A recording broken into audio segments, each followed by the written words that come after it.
Hello guys, welcome to Fiction Quest. So in this video, we will see, what if Naruto is transported to My Hero Academia and gets a harem with Ochako and Momo? If you enjoy these kinds of stories, don't forget to show us some love by hitting the like button and subscribing to the channel.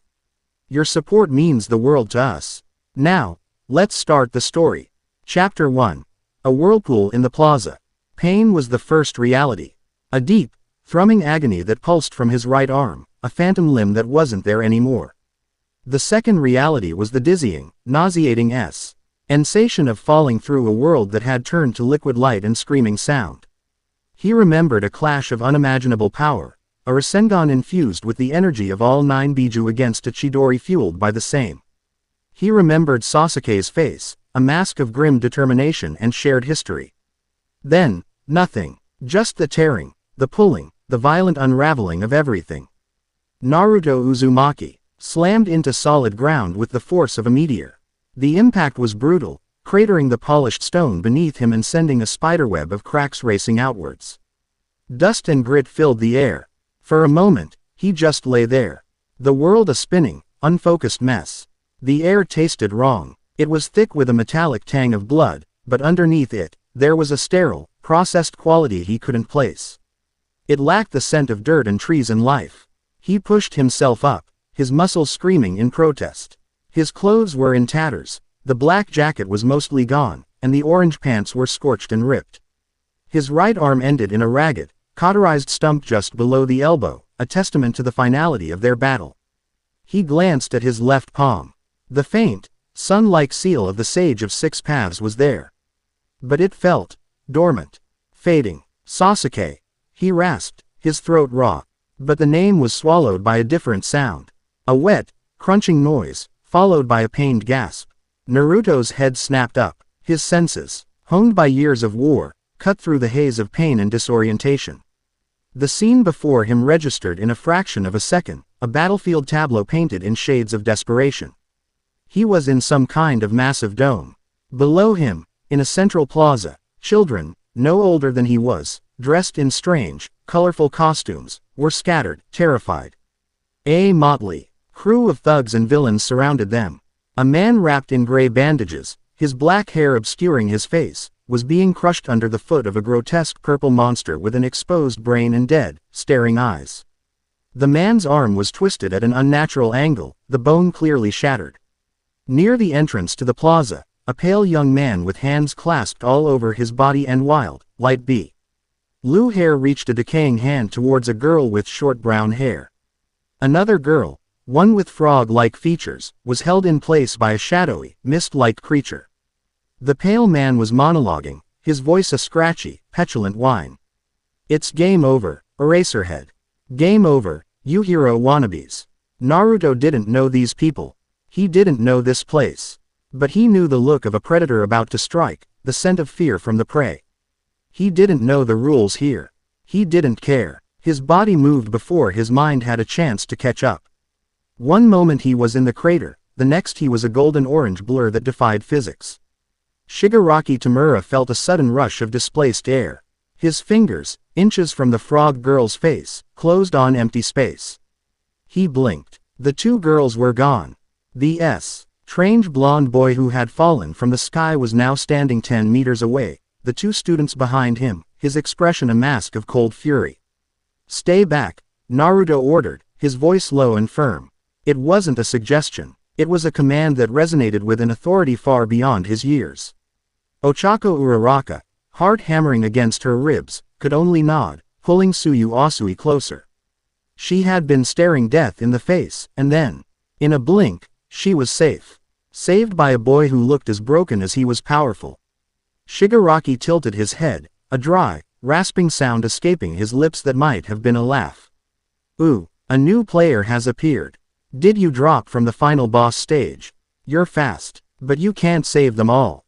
Naruto didn't reply with words. He brought his left hand up in a simple, familiar cross seal. Kage Bunshin no Jutsu. With a series of soft pops, 24 identical copies of Naruto flickered into existence, fanning out across the plaza. They didn't hesitate. They didn't wait for orders.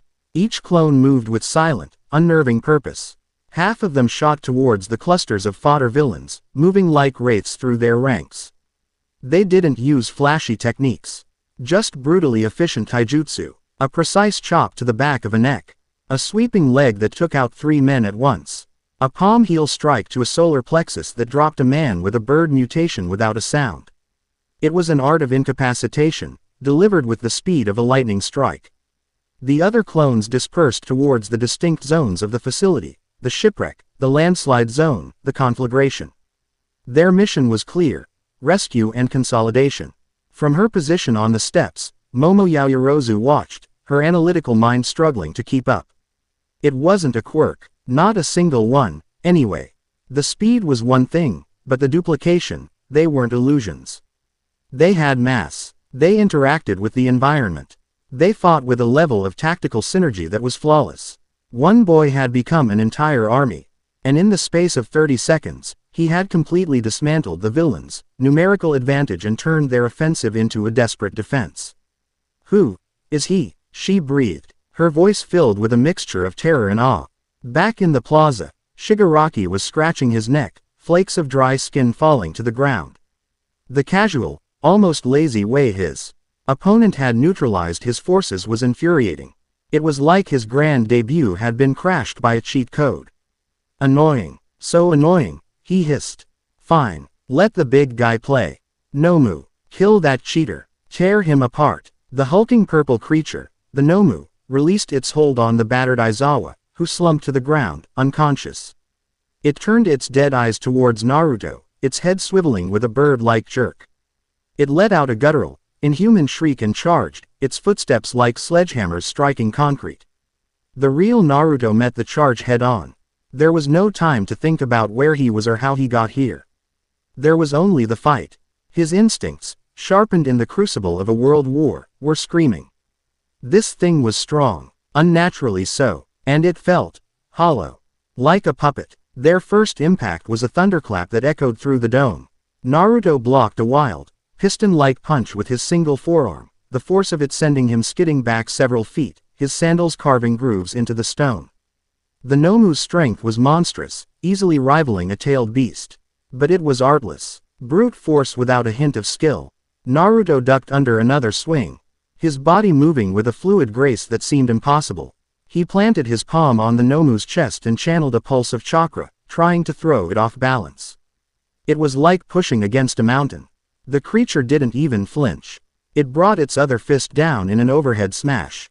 Naruto twisted away, the blow pulverizing the spot where he'd been standing. As they exchanged blows, a blur of orange and purple, Naruto was analyzing. Cataloging. No reaction to pain. Incredible physical power. But what was this strange elasticity to its muscles? He landed a solid kick to its side, one that would have shattered the ribs of a normal man. The Nomu's flesh simply seemed to absorb the impact, rippling like water. Shock absorption, Naruto realized. Like a buffer, so blunt force is less effective. From the sidelines, Shigaraki cackled. Useless, useless. My Nomu was bioengineered to kill All Might. Its shock absorption can handle anything you throw at it. You can't win. Naruto ignored him. If blunt force was a dead end, he needed a different approach. He needed to overload the system. Or bypass it entirely. His eyes flickered to the creature's exposed brain, a grotesque and obvious target. Too obvious. It had to be a feint. Or heavily protected. Still, he needed an opening. He created a single clone. The clone charged from the left, a deliberate distraction. The Nomu, single-minded in its objective, swatted the clone away, its fist passing through the dissipating puff of smoke. But that was all the time Naruto needed. In his left palm, a sphere of brilliant blue energy spun to life. A miniature hurricane of pure chakra roaring with contained power. The Rasengan. He didn't aim for the head. He didn't aim for the chest. He dodged another clumsy swing, slid under the Nomu's arm, and slammed the whirling sphere directly into the creature's thick thigh. The impact was immense, a grinding, tearing explosion of force. The Nomu was lifted off its feet, but as Shigaraki had boasted, the damage seemed to be absorbed by its bizarre physiology. It landed on its feet, seemingly unharmed. Shigaraki's laughter grew more manic. See, I told you, it's That wasn't the point, Naruto said, his voice calm and steady. He was already moving again. He hadn't been trying to destroy the limb.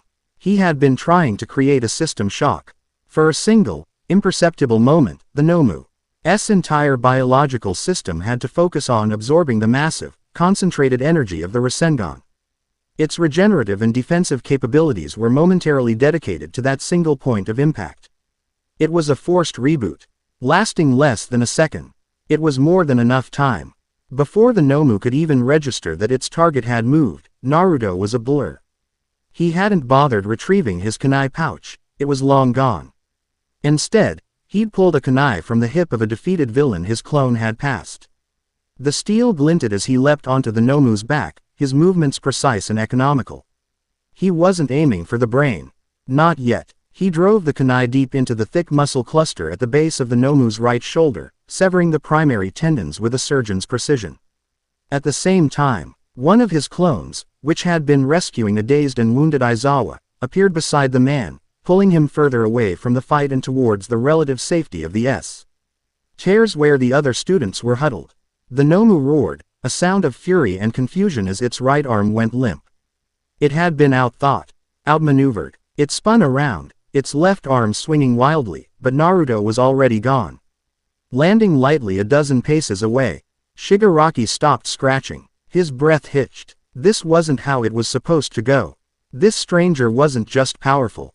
He was smart. He was a veteran. He fought like he'd been doing this his entire life. Kill him. Just kill him already, he shrieked, his voice cracking with adolescent rage. The Nomu, driven by its simple command, charged again. Its one good arm ready to smash, crush, and destroy. This time, Naruto didn't meet the charge. He held his ground, his single hand forming another Rasengan. The air grew heavy, the pressure immense. He took a deep breath, centering himself. The exhaustion from his previous battle was a dragon gnawing at his reserves, but the adrenaline of the fight was a fire in his veins. He let the monster come to him. He watched its every move, the slight shift in its shoulders, the telegraphing of its attack. It was all brute strength, a weapon with no wielder. He had fought monsters made of pure chakra. Gods from another dimension. This was just muscle and bone. As the Nomu's fist descended, a shadow that promised utter annihilation, Naruto dropped. He didn't just duck, he fell into a slide. The polished stone cool against his back. He slid directly between the creature's legs, the wind from its punch rustling his spiky blonde hair. In one smooth, continuous motion, he kicked up from the ground. Spinning into the air behind the unbalanced beast. He landed squarely on its broad back, his legs scissoring around its neck to hold on. The Nomu thrashed, trying to grab him, but its movements were too slow. Too clumsy. Naruto brought his left hand up, the Rasengan humming like a living thing. He didn't hesitate. He didn't flinch. He drove the sphere of swirling chakra CTLY into the center of the Nomu's exposed brain. There was no grand explosion. There was only a sickening, wet crunch, a high-pitched shriek of vaporized matter, and the overwhelming scent of ozone. The Nomu's body went rigid. Its single eye rolled back into its head. Its limbs convulsed once, twice, and then it was flung forward, propelled by the last vestiges of the Rasengan's force. It tumbled, end over end like a discarded doll before crashing into the central fountain, sending a huge plume of water into the air. It landed in a heap, motionless, a thin trail of smoke rising from its ruined skull. Silence descended upon the unforeseen simulation joint. The handful of remaining villains stared, their jaws slack with disbelief. The weapon designed to kill the symbol of peace had been dismantled and destroyed in under a minute by a mysterious teenager. Shigaraki Tamura was trembling, not with fear, but with an incandescent rage. He scratched at his neck frantically, his nails drawing blood. Cheat code. This isn't fair. Hacking the game. He's not supposed to be here. The mist-like villain, Kurogiri, materialized beside him. Tamura Shigaraki, we should retreat. The clones have defeated the others. And he has defeated the Nomu. We cannot win. For a moment, it looked like Shigaraki would argue, that he would charge forward in a fit of pique. But then his eyes met Naruto's. Across the plaza, the blonde boy stood, his chest heaving slightly, his single hand still smoking faintly. His blue eyes weren't triumphant. They were cold, hard, and utterly devoid of mercy. In that gaze, Shigaraki saw not a hero, but a warrior, and for the first time that day, a sliver of genuine fear pierced his anger. "Fine," he hissed, "but we'll be back. This isn't over." Kurogiri's misty form enveloped him, and with a final, hateful glare, they vanished. Naruto didn't lower his guard. He scanned the area, ensuring no threats remained. His clones were already finishing the job, efficient, tying up the unconscious villains with their own clothing. He let out a slow breath, the tension finally beginning to drain from his shoulders, replaced by a wave of bone-deep exhaustion. He swayed on his feet. The world was starting to blur at the edges. Boom! The main doors of the facility were blasted inwards, torn from their hinges as if by a hurricane. A massive figure stood silhouetted against the bright sunlight, his shadow stretching long across the plaza. His voice, impossibly loud and filled with booming confidence, shook the very foundations of the dome. "Have no fear. Why? Because I am here." All Might strode into the USJ, a brilliant, unwavering smile fixed on his face. But the smile faltered as he took in the scene. He had been expecting to find his colleagues and students in the clutches of villains. He had been prepared for a desperate battle. He was not prepared for this. Villains were scattered across the floor, all of them unconscious and neatly restrained. His students were gathered safely by the entrance, shaken but unharmed. Shota Aizawa was grievously wounded, but alive and being tended to by 13. And the monster he'd been warned about, the Nomu, was a broken heap in the fountain. In the center of it all, standing over the epicenter of the chaos, was a boy. A teenager in torn, strange clothes, covered in dust and grime, with one arm missing and an expression of weary vigilance. He radiated an aura that All Might, in all his years, had never encountered before. It wasn't the burning fire of a hero's passion. It was the quiet, dangerous stillness of a seasoned killer. Naruto turned to face the towering newcomer. He felt the power rolling off the man in waves, a colossal energy that dwarfed everyone else here. He didn't know if this giant, with the ridiculous smile, was friend or foe. In his experience, people with that much power were rarely simple. He remained in a low fighting stance, his chakra coiled and ready. All Might's smile became a little more strained. He saw the calculation in the boy's eyes, the way his body was poised for battle. This wasn't a student. This was a soldier. "Young man," All Might began, his voice losing its customary boom and taking on a more serious, cautious tone. "The villains are defeated. You can stand down. But I have to ask." He took a step forward, his eyes never leaving the boy's. "Who are you?" Chapter 1 End. Chapter 2. The Fox in the Henhouse. The silence in the plaza was a living thing, heavy and taut like a drawn bowstring. It was broken only by the drip of water from the ruined fountain and the shallow, ragged breaths of the boy who stood at the center of the carnage. Naruto kept his gaze locked on the giant of a man who called himself, "I am here." The sheer pressure emanating from the hero was immense, a son of raw physical power. It was different from the chakra he was used to sensing. It felt simpler, less versatile, but its sheer volume was staggering. He had faced beings of immense power before, Pain, Madara, Kagaya, but this felt different. It was the power of a physical god, constrained in a shell of muscle and bone. All Might held his position, his iconic smile, feeling more like a rictus of strained confidence than a beacon of hope. The boy hadn't flinched. He hadn't been intimidated. He simply stood his ground, a lone, battered soldier facing down a battalion. His single hand ready to weave signs for a technique that could level the landscape. The boy's eyes, a startling cerulean blue, held the unnerving calm of a typhoon's core. They were ancient eyes in a young face. "Everything is all right now," All Might said, forcing the familiar boom back into his voice, a practiced tool to reassure the frightened. "The villains are defeated. You have my thanks for protecting the students." He took another deliberate step forward, his hands open and non-threatening. "But you need to let the professionals handle it from here." Naruto's stance didn't relax. Professionals. In his world, the people who handled situations like this were called shinobi, and he was the strongest of them all. He didn't know the rules of this place, and until he did, he trusted no one. "Who are you?" he countered, his voice rough with exhaustion but firm. Before All Might could launch into a more heroic and less direct answer, the sound of running footsteps echoed from the entrance. A line of other adults, dressed in equally strange and flamboyant outfits, rushed into the dome. A man in a bulky spacesuit, a woman in a tight, revealing costume with a whip, a man who looked like he was made of concrete blocks. They stopped short, their expressions mirroring All Might's initial shock. My word, a new voice cut through the tension. It was calm, cheerful, and belonged to a small creature who had just emerged from behind the concrete man. It was a bear, a mouse, a dog. Naruto couldn't be sure. It was dressed in a sharp suit, a long scar running over its right eye. Despite its diminutive size and plush appearance, the intelligence radiating from it was sharper and more palpable than the raw power coming from All Might. This small creature, Naruto's instincts told him, was the one in charge. It seems the situation was resolved before we even arrived, the creature said, its eyes sweeping over the scene with an unnervingly analytical gaze. And you, young man, it said, its gaze landing on Naruto, appear to be the cause. My name is Nezu. I am the principal of UA High School. On behalf of my staff and students, I offer you our profound gratitude.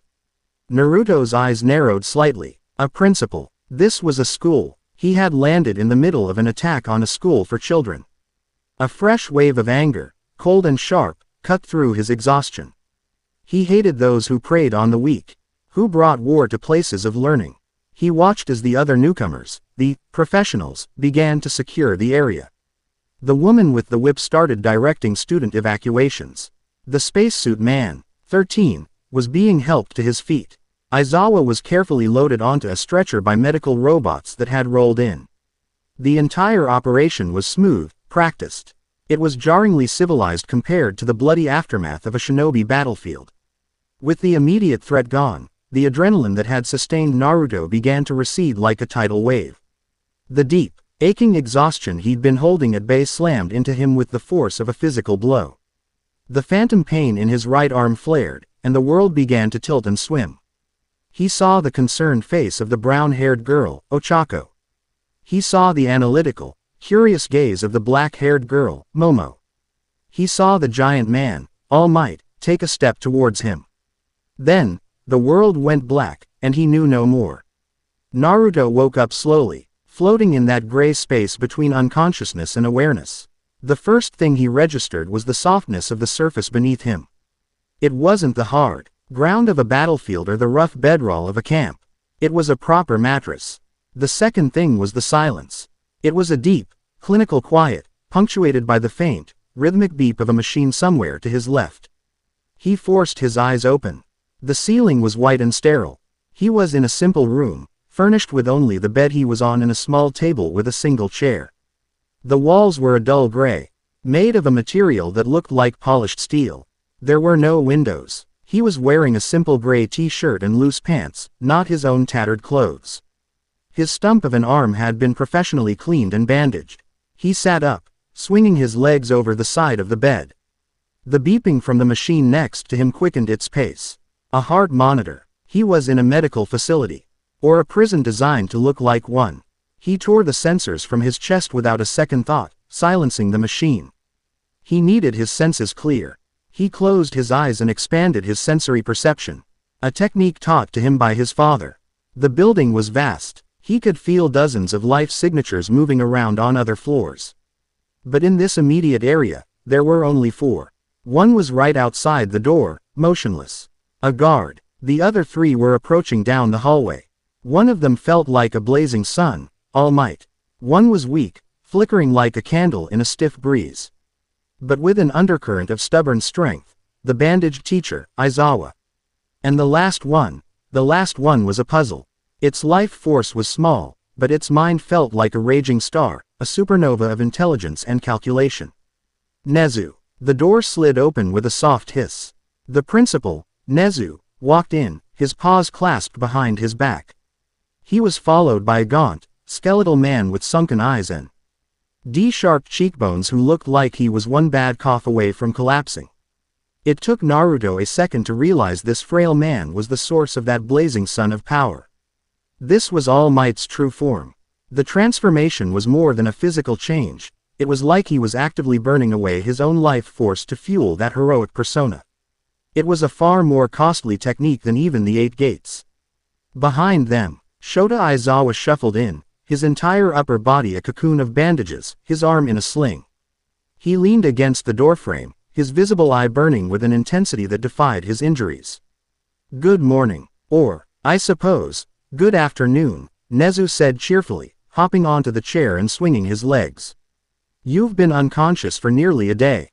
The doctors said you were suffering from extreme exhaustion and what they could only describe as systemic energy depletion." Quite the understatement, I imagine. Naruto said nothing. He just watched them, his body coiled, ready to react. The skeletal man coughed, a racking sound that shook his entire frame. A trickle of blood appeared at the corner of his mouth, and he wiped it away with the back of his hand. "My name is Toshinori Yagi," he said, his voice a reedy whisper compared to the boom of All Might. "This is my true form. Very few people know about it, so I would appreciate your discretion." "And you already know me," Aizawa rasped, his voice strained. "Now that introductions are out of the way, let's cut the crap. Who are you? Where did you come from? And what in the hell was that power you used?" Naruto's gaze flickered between the 3 of them. The walking skeleton, the injured warrior, and the hyper-intelligent animal. This was his interrogation. He had 2 choices. Lie, or tell a truth so insane they might not believe it. Lying took too much effort, and it was too easy to get caught. He opted for the truth. A simplified, heavily redacted version of it. "My name is Naruto Uzumaki," he said, his voice still a bit rough. "As for where I came from, I'm not from here. Not this country, not this world." Aizawa scoffed, a dry, painful sound. "Not from this world. Is that the best you could come up with? Are you an alien, a demon, something like that?" Naruto replied, his expression not changing. He met Aizawa's glare without flinching. "My world is different. We don't have these quirks you talk about. We use an internal energy called chakra to perform techniques we call jutsu." He held up his left hand, channeling a small, visible wisp of blue chakra to dance over his palm. The duplicates are called shadow clones. The spinning ball was the Rasengan. It's not magic. It's a skill, one that requires years of training to master. Toshinori leaned forward, his skeletal face etched with a deep, weary curiosity. "A different world, you're saying you're the victim of some kind of dimensional travel quirk?" "I don't know what a quirk is," Naruto stated plainly. "I was in the middle of a fight. The final fight of a long war. My opponent and our final attacks collided. They tore a hole in the sky. I was pulled through. I woke up falling into your dome." Nezu had been listening intently, his beady black eyes never leaving Naruto's face. He tapped a paw against his cheek. "Fascinating. A world of trained warriors who manipulate their own life energy. It would certainly explain your tactical acumen and your complete lack of a quirk registration. Your fighting style is unlike anything I've ever seen. It's fluid, adaptable, and brutally efficient. You don't fight like a hero. You fight like a soldier who has survived an impossible number of battles." Naruto said, the words tasting like ash. "From the time I was 12. The room fell silent. The implications of that statement hung heavy in the air. A child soldier. A veteran of a war fought by children. It was a concept so alien to their relatively peaceful, hero-managed society that it was hard to comprehend. "The villains. The League of Villains. They call themselves," Aizawa said, his voice softer now. "You dispatched them with an ease that shouldn't be possible. And that creature, the Nomu. It was designed to kill All Might. You destroyed it. It was strong, but it was stupid," Naruto said simply. "All power and no skill. It's the easiest kind of opponent to beat." This simple, confident statement was more shocking than any boast. He had looked at a being with the power to rival the symbol of peace and dismissed it as a clumsy amateur. Nezu's cheerful demeanor never wavered, but his eyes were sharp as diamond cutters. "Which brings us to our current situation, Naruto Uzumaki. You are an anomaly, an unregistered, undocumented individual with a power level that could, if you wished, destabilize an entire nation. The Hero Public Safety Commission is already aware of your existence. They are concerned. They see you as a threat." "Do you?" Naruto asked, his gaze fixed on the principal. I see potential, Nezu countered immediately. And I see a boy who, despite being in a terrifying and unknown situation, chose to save my students without a moment's hesitation. That, to me, speaks volume. Volumes more than any government file ever could. However, the commission will not see it that way. They will want to capture you, to study you, to contain you, and I must be frank, given your demonstrated abilities, their attempts to do so would likely be catastrophic. Naruto remained silent, letting the principal lay his cards on the table. So, I have a proposal, Nezu continued, leaning forward. Become a ward of UA High School. I will offer you our full protection. I will handle the commission. I will give you a place to live, food to eat, and a space to understand this new world you found yourself in. In return, I ask for two things. First, your cooperation. Answer our questions, help us understand this chakra of yours. Second, allow us to observe you. I want to know what makes a hero in your world, and what we can learn from it. It was a good deal. Too good. Naruto had learned long ago that nothing was ever free. What's the catch? The catch, Aizawa interjected, pushing himself off the doorframe, is that you will be under constant surveillance. You will live on campus. You will not be permitted to leave without an escort. You will, for all intents and purposes, be a gilded prisoner. But it's a better alternative than being a lab rat for the HPSC. Naruto considered it. He was alone, injured, and in a world he didn't understand. He had no food, no money, no allies. This offer, for all its restrictions, was a lifeline. And more than that, he had seen the faces of those students. The determination in their eyes. He felt a strange, faint echo of the will of fire he had fought so hard to protect. Maybe this was a second chance. A chance to live in the kind of world he had bled to create.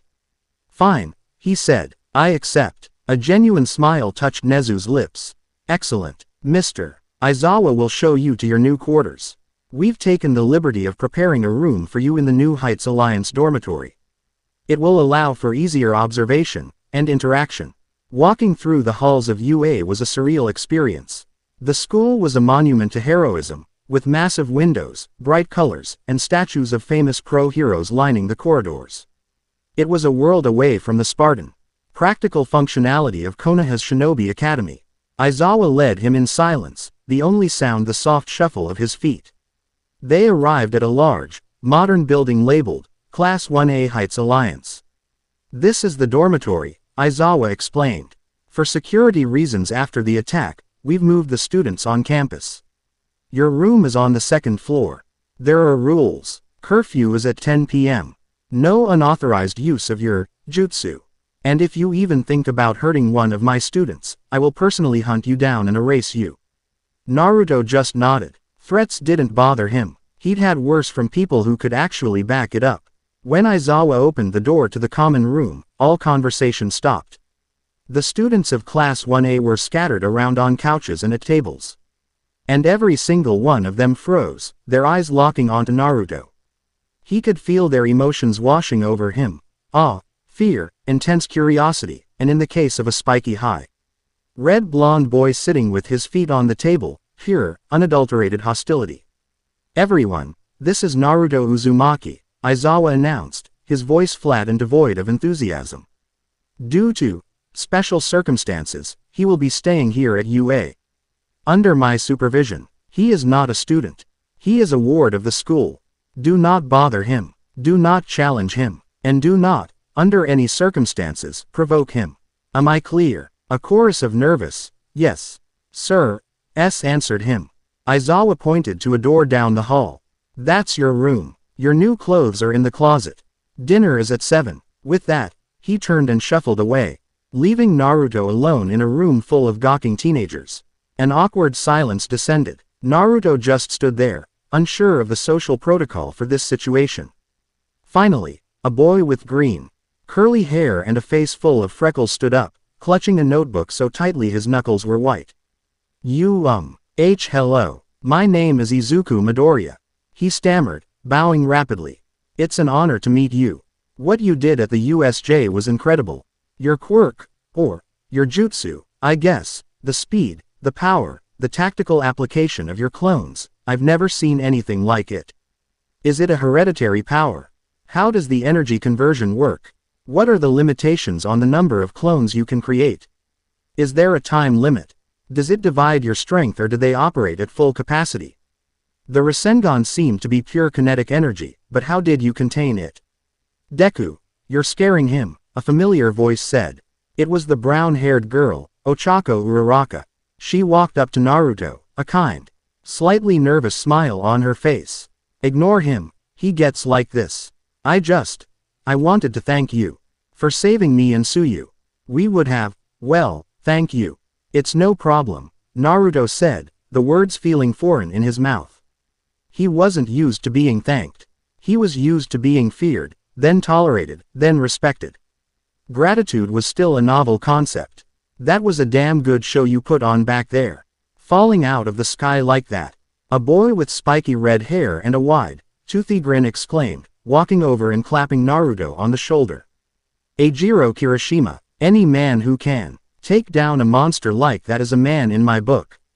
The tension in the room began to break as other students cautiously introduced themselves. A girl who was bright pink, a boy with a bird head, a IET boy with two-toned hair who watched him with an unsettling intensity. Only the angry blonde one, Bakugo, remained on the couch, glaring at Naruto as if he were a personal insult. So you're the extra who crashed the party. Bakugo snarled, swinging his feet off the table and standing up. He stalked towards Naruto, his hands sparking with tiny explosions.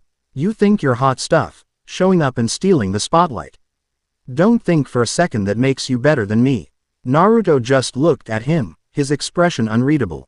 He could sense the power in the boy. It was wild, chaotic, a constant explosion waiting to happen. But there was a deep-seated insecurity beneath the bravado. He was loud because he was afraid of not being heard. Naruto had known dozens of shinobi just like him. They were either the first to die or the ones who grew into legends. I don't think anything, Naruto said calmly. I just did what I had to do. He turned and walked towards his room, the collective gaze of the class following him. He closed the door behind him and leaned against it, letting out a breath he didn't realize he'd been holding. This was going to be harder than fighting a war. Later that evening, Naruto found himself on the balcony outside his room, staring up at the night sky. The stars were wrong. The constellations he had known his entire life were gone, replaced by unfamiliar patterns. It was the most definitive proof yet that he was truly, irrevocably lost. A profound sense of loneliness washed over him, so vast and empty it threatened to swallow him whole. He had achieved his dream. He had become Hokage, even if only for a day. He had been acknowledged by everyone. And now, it was all gone. He was back to being an outsider, a monster in a cage. It's a nice view, isn't it? He turned. Ochako Uraraka was standing in the doorway to her own balcony, just a few feet away. She was holding a cup of what smelled like tea. I guess, he said, turning back to the sky. She walked over to the railing next to him, her presence warm and unassuming. You know, you never really told us your name back there. We just heard it from Mr. Aizawa. Naruto. Uzumaki Naruto. Well, Naruto, she said, her voice soft. Thank you again. Seriously. You were amazing. You moved like a real hero. He snorted, a bitter sound. I'm not a hero. Ochako looked at him, her round face serious. Why not? You saved us. You saved Mr. Aizawa. That's what heroes do. Where I come from, people like me are called weapons, he said, his voice flat. We're tools used by our villages to fight and die in wars. The goal isn't to save people. It's to complete the mission. Saving people is just a good luck bonus. The cheerful energy seemed to drain from Ochako. She looked down at her cup. That's awful. It's just how it is, he said. Why do you want to be a hero? For fame? For money? He expected her to get defensive, but she just smiled a little sadly. For money, yeah, I know it sounds selfish. But my parents, they run a construction company, and we don't get much business. Their quirk isn't suited for hero work. I want to become a hero so I can make enough money to give them an easy life. I want them to be able to relax for once. Naruto was silent for a long moment. He had expected a story of glory and justice, the kind of self-righteous motivation he'd heard 1,000 times. But this was real. It was simple, and selfless, and it resonated with a part of him he thought he'd lost. The desperate desire to provide for and protect the people you loved. It was the foundation of his own dream. "That's not selfish," he said, his voice softer than before. "That's the best reason anyone could have." Ochako looked up at him, her brown eyes wide. A real, brilliant smile lit up her face. And for the first time since he'd arrived in this broken, alien world, Naruto felt a flicker of warmth in his chest. A few days later, Class 1A was in one of UA's many training grounds. A massive cityscape replica called Ground Beta. The exercise was a complex rescue simulation. A building had collapsed, and the students were tasked with evacuating trapped civilians. Robots and neutralizing rogue security drones, all while a timer ticked down. Momo Yaoyorozu was the designated team leader. She stood on a nearby rooftop, a pair of binoculars in hand, directing her classmates with crisp, precise instructions. "Todoroki, create an ice ramp at the northeast corner for emergency access. Iida, begin rapid evacuation of the perimeter. Uraraka, use your quirk to lift the larger pieces of debris." Her plan was perfect. On paper, it was a textbook strategy, one that accounted for every variable she had studied. But reality was rarely so clean. The drones were more aggressive than anticipated. Their flight patterns erratic. Todoroki's ramp was too slick for the robots to gain purchase. Iida's speed was creating dust clouds that obscured visibility. They were losing time. Naruto watched from the observation deck with Aizawa and All Might. He wasn't a participant, just an observer. "Yaoyorozu is strategically brilliant," All Might commented, watching the chaos unfold. "But she lacks battlefield adaptability. She's trying to force the situation to fit her plan, not the other way around." "She'll learn," Aizawa said, though his tone lacked conviction. "She needs to trust her instincts more." Down below, Momo was growing frustrated. Her perfect plan was crumbling. She saw a group of civilian bots trapped under a massive concrete slab, too heavy for Uraraka to lift safely. The drones were closing in. Suddenly, Naruto's voice crackled over her headset. Nezu had given him a comms unit for observational input. "Hey, Ponytail," his voice said, calm and direct. Momo bristled. "My name is Yaoyorozu, and this is a restricted channel. Your plan's failing," he said, ignoring her protest. "You're thinking like a commander, not a soldier. Stop trying to move the big rock. Move the little ones instead." "What? That's illogical. The slab is the primary obstacle." "The slab is stable," Naruto cut in. "But the rubble underneath it isn't. See that pile of broken pipes and rebar on the left? Tell the gravity girl to make that stuff float. It'll create a crawlspace underneath the main slab. It's faster, and you won't risk a secondary collapse." Momo's eyes widened. She looked at the scene again, not as a diagram in a textbook, but as a real, chaotic environment. He was right. It was an unorthodox, almost reckless solution, but it was fast. It was efficient. It was a shinobi's solution. Find the path of least resistance and exploit it without mercy. "Uraraka," she commanded, her voice filled with newfound confidence. "New plan. Target the debris pile to the left of the main slab. Make it all 0G. Ochako didn't question it. She tapped the pile of rubble, and with a faint pink glow, the collection of pipes and broken concrete floated into the air, creating a narrow but clear tunnel. "Kirishima, Kaminari, get in there and get them out. Now," Momo ordered. It worked. It worked flawlessly. They cleared the objective with seconds to spare. After the exercise, as the class was packing up, Momo approached Naruto. He was leaning against a wall, looking bored. "Uzumaki," she said, her tone formal. "Yeah, your advice. It was strategically unconventional, but effective. How did you see that possibility so quickly?" "Experience," he said with a shrug. "When you're outnumbered and outgunned, you learn to stop looking for the right way to do things. You just look for a way. Any way that keeps you and your comrades alive for another 5 minutes." He looked at her, his gaze direct. "You're smart. Probably the smartest person here. All your plans are based on what you think should happen. Battles are never about what should happen. They're about what is happening. You need to learn to see the mess for what it is. That's where the real opportunities are. Momo stood there, silent. He hadn't just given her a tactical tip. He had fundamentally challenged her entire way of thinking. He wasn't just powerful, he was a master of his craft in a way she couldn't even begin to fathom. For the first time, she felt not just respect for him, but a deep, burning curiosity to understand the world that had forged such a person. I want to fight you. Naruto looked up from his bowl of ramen.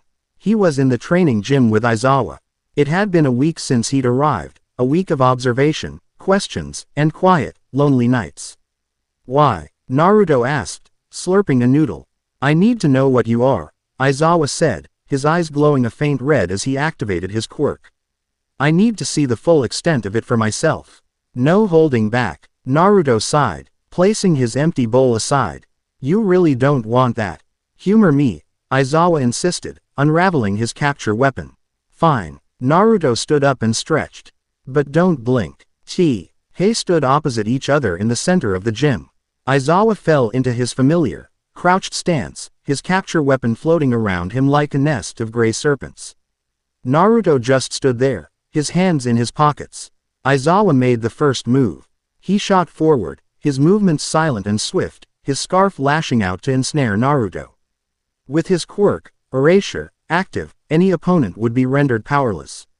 Reduced to a simple hand-to-hand fight, he was almost guaranteed to win. But Naruto wasn't a quirk user. The capture weapon wrapped around him, but it was like trying to bind smoke. Naruto's body flickered and dissolved into a puff of vapor. A clone. The real Naruto was already behind him. Aizawa spun around, his eyes wide, but Naruto wasn't attacking. He was just standing there, his expression almost bored. My power doesn't come from my body, Naruto explained. It comes from my chakra. It's a part of my spirit. You can't erase it. Aizawa's eyes widened in realization. His G-Reatsed weapon was completely and utterly useless.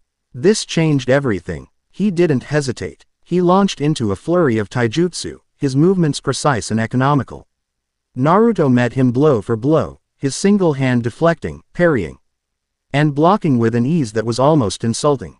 He wasn't even trying. He was simply reacting, his body moving on pure instinct. It was like a master sensei sparring with a first-year student.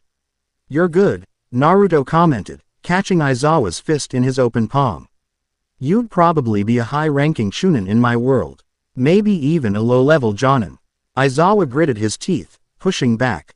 The casual classification of his life's work was infuriating. He leapt back, putting distance between them. So that's it. You're just faster and stronger. No, Naruto said. He brought his hand up. Kage Bunshin no Jutsu. In an instant, the gym was filled with 500 Narutos. They stood on the floor, clung to the walls, hung from the ceiling. Every single one of them was solid. Every single one of them was watching Aizawa with the same calm, analytical expression. Aizawa froze. The sheer tactical nightmare of this was beyond anything he had ever conceived. It was an army, an instant, perfectly coordinated army, controlled by a single mind. How could anyone fight this? How could any hero, even All Might, stand against this? The clones vanished in a synchronized puff of smoke. The original Naruto was now standing where he had started. I'm holding back, he said, his voice quiet. What you saw at the USJ, that was me when I was half dead and running on fumes. If I were to fight you seriously, with intent to kill, you would be dead before your brain registered the pain. The words were spoken without malice, without ego. It was a simple statement of fact. And Aizawa, a man who had faced down death 100 times, knew in his bones that it was the absolute truth. He finally understood. Naruto wasn't a person with a powerful quirk. He was a weapon of mass destruction in human form. And he was living down the hall from his students. He deactivated his quirk, his shoulders slumping. I see, he said, his voice heavy. That night, Naruto couldn't sleep. His conversation with Aizawa had unsettled him. Seeing that look in the hero's eyes, that mixture of awe and fear, reminded him too much of how the villagers of Konoha used to look at him. He didn't want to be feared here. He went to the common room kitchen to get a drink of water. The lights were off, but the room was illuminated by the soft glow of a television screen. Someone had left it on. It was a late-night news report. The situation in the Isaha prefecture remains chaotic, a reporter said, her voice strained. The footage showed a city street that looked like a war zone. A villain, one the news chyron identified as Sledgehammer, was on a rampage. But it wasn't a normal villain attack. The man was screaming, clutching his head, his body surrounded by a swirling black and purple aura that felt nauseatingly familiar even through the screen. His quirk, which supposedly just made his fists as hard as steel, was causing shockwaves that shattered buildings a block away. It was grotesquely amplified, twisted into something monstrous. Witnesses say the villain's quirk went berserk without warning, the reporter continued. He appears to be in immense pain, and is surrounded by a strange, dark energy that is interfering with rescue efforts. Naruto's blood ran cold. That energy. He knew that energy. He had felt it once before, in the final days of the war. A trace of it had clung to the corrupted Gedo statue. A malevolent, parasitic nothingness that fed on life and twisted it into a mockery of itself. It was the faintest echo of Kagaya's power, but more hungry. More primal. It wasn't supposed to be here. How could it be here? Unless the hole, the tear in reality created by his and Sasuke's final clash. Had he been the only one to fall through? Or had he, in his desperate bid to save his world, unwittingly unleashed a piece of its greatest nightmare onto this one? The feeling of being a gilded prisoner was suddenly replaced by the cold, heavy certainty of being a harbinger. He hadn't just been transported to this world. He had brought his demons with him. He was alone, in a strange land, and a plague he thought he had helped eradicate was beginning to fester in the shadows. He looked at his reflection in the dark screen, and for the first time in a long time, the face of the monster he carried inside him, the nine-tailed fox, seemed to stare back. Its eyes filled with a grim, ancient warning. Chapter 2 End. Chapter 3. Festival of a Foreign God. The UA Sports Festival was, as Nezu explained it over a cup of tea in his office, the modern-day Olympics. A national obsession, and the single greatest recruitment event for the next generation of pro heroes. It was a spectacle of power, a celebration of quirks, and a brutal competitio. Where teenagers tore each other apart on live television for a chance at fame and a lucrative career. Naruto thought it was the stupidest thing he had ever heard. So, let me get this straight, he said, leaning back in the ridiculously plush chair that was clearly not designed for a human. You want me to participate in this sports festival? You want to put me, a person you yourself called a potential nation-destabilizing threat, on a stage in front of millions of people and have me fight children? Precisely, Nezu chirped, his tail wagging with delight. Think of the optics, Naruto-kun. Right now, you are a terrifying unknown. A phantom who appeared from nowhere and dismantled a high-level threat with terrifying efficiency. The government fears you. But if you appear at the festival, under UA's banner, you become a known quantity. A prodigy, perhaps a foreign exchange student with a peculiar quirk. You become manageable. It is the perfect way to introduce you to the world on our terms, not the HPSC's. Naruto stared at the principal. The creature's logic was twisted, but it was also undeniably sound. He was a ghost, a rumor. This would make him real. It would also give I am the perfect opportunity to see the best this generation had to offer. To gauge the power levels of this world in a controlled environment. And what do I get out of it? Naruto asked. A chance to understand us, Nezu said. His cheerful expression becoming, for a moment, entirely serious. And a chance for us to understand you. Besides, he added, his usual grin returning, I think it will be tremendously entertaining. Naruto sighed. He was a warrior, not a showman. But in this world, it seemed the line between the two was blurry at best. Fine, but I'm not wearing one of those ridiculous gym uniforms. The roar of the crowd was a physical force, a tidal wave of sound that washed over the stadium. Naruto stood in the waiting tunnel with the rest of Class 1A, feeling distinctly out of place. He wore a simple black t-shirt and his orange pants, which Momo had painstakingly repaired and reinforced for him. The other students were buzzing with nervous energy, their chatter a mix of boasts and anxieties. Man, I'm so pumped, Kirishima exclaimed, hardening his fists. This is our big debut. We must conduct ourselves with the utmost professionalism. Iida chopped his arm through the air. The eyes of the nation are upon us. Naruto tuned them out. He closed his eyes, extending his senses. The stadium was packed. Tens of thousands of life signatures, all buzzing with excitement. He could feel the power of the pro heroes providing security around the perimeter, their energies like bright, steady flames. He could also feel the tiny, almost imperceptible lens of a camera drone hovering high above. Its focus trained exclusively on him. The HPSC was already watching.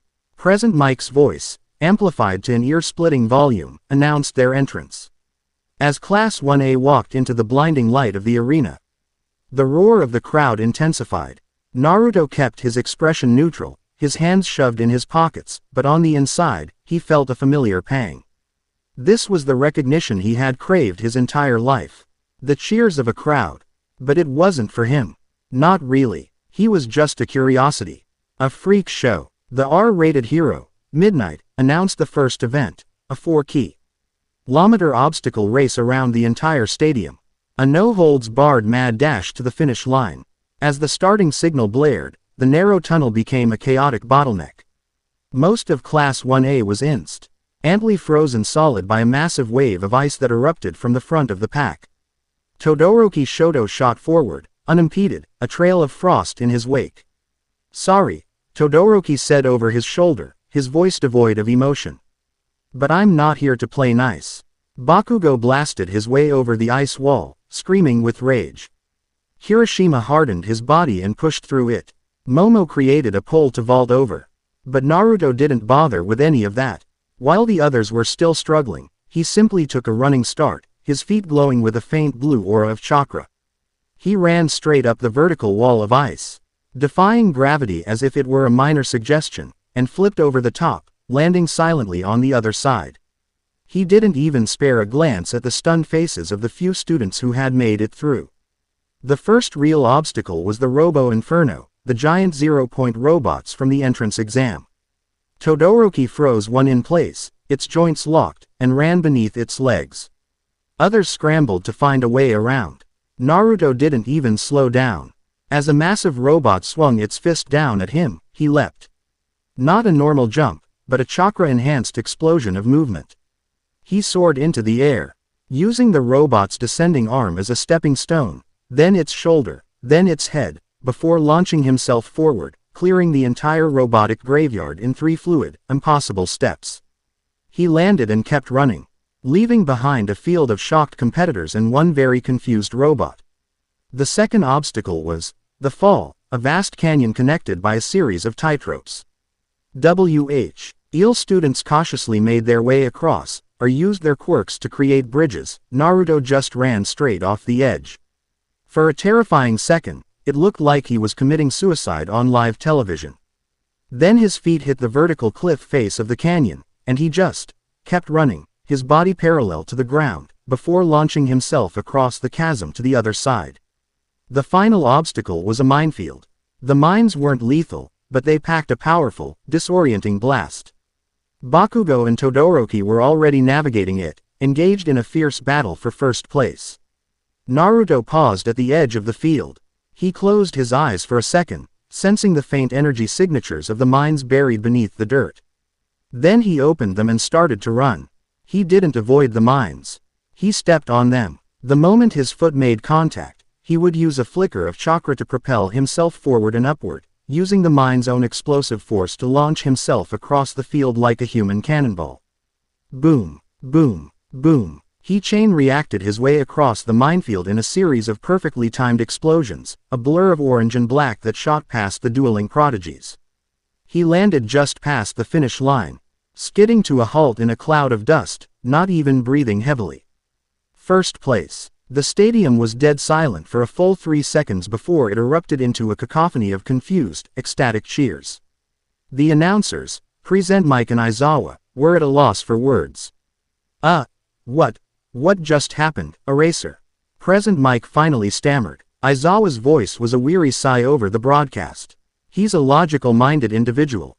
He assessed the obstacles and chose the most efficient route. That's all. It was the flattest, most unhelpful piece of commentary in sports festival history. The second event was the cavalry battle. The top 42 students would form teams, with point values assigned based on their ranking in the race. As the first place winner, Naruto's point value was a staggering 10 million. He was the ultimate target. Whoever took his headband would be guaranteed to advance. He became an instant pariah. No one wanted to team up with the person everyone would be gunning for. He stood alone as students scrambled to form alliances. "I'll team up with you," a voice said. He turned. It was Ochako Uraraka, her expression a mixture of nervousness and fierce determination. "Are you sure?" Naruto asked. "Everyone's going to be coming after us. That's why I want to team with you," she said. "Because you're the strongest, and it's always better to team up with people you like, right?" She blushed slightly at her own words. Before Naruto could respond, another voice joined them. "A sound strategic decision, Uraraka-san.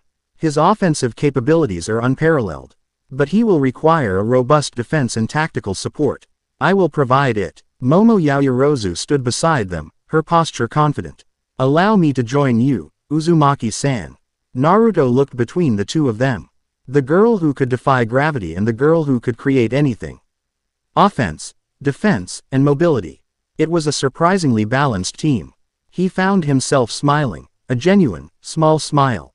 "All right, let's do it." They just needed a fourth. Their options were limited. Most of the powerful students were already in teams.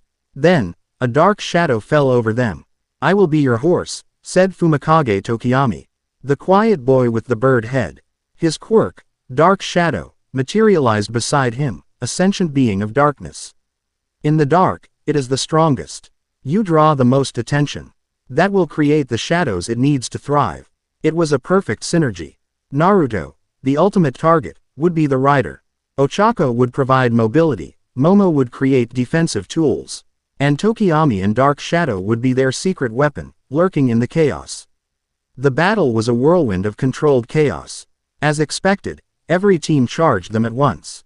Bakugo's team came in from the air, a screaming, explosive meteor. Todoroki's team advanced on a glacier of ice, methodical and relentless. Naruto's commands were short and precise. Momo, insulation blanket. Ochako, get us airborne. Tokiyami, left flank. Momo instantly created a thick, fireproof sheet that absorbed the brunt of Bakugo's explosion.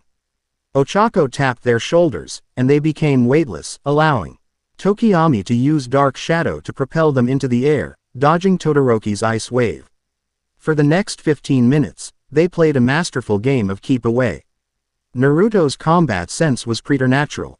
He could predict attacks before they were even launched, calling out orders with a calm that was unnerving. Momo created shields, poles, and even small, flashbang-like noisemakers on command. Ochako expertly controlled their altitude and dodged incoming attacks. Dark Shadow became a terrifying guardian, lashing out from their blind spots to fend off anyone who got too close. They didn't take a single other headband. They didn't need to. They just needed to survive. In the final, frantic seconds, Todoroki's team managed to corner them.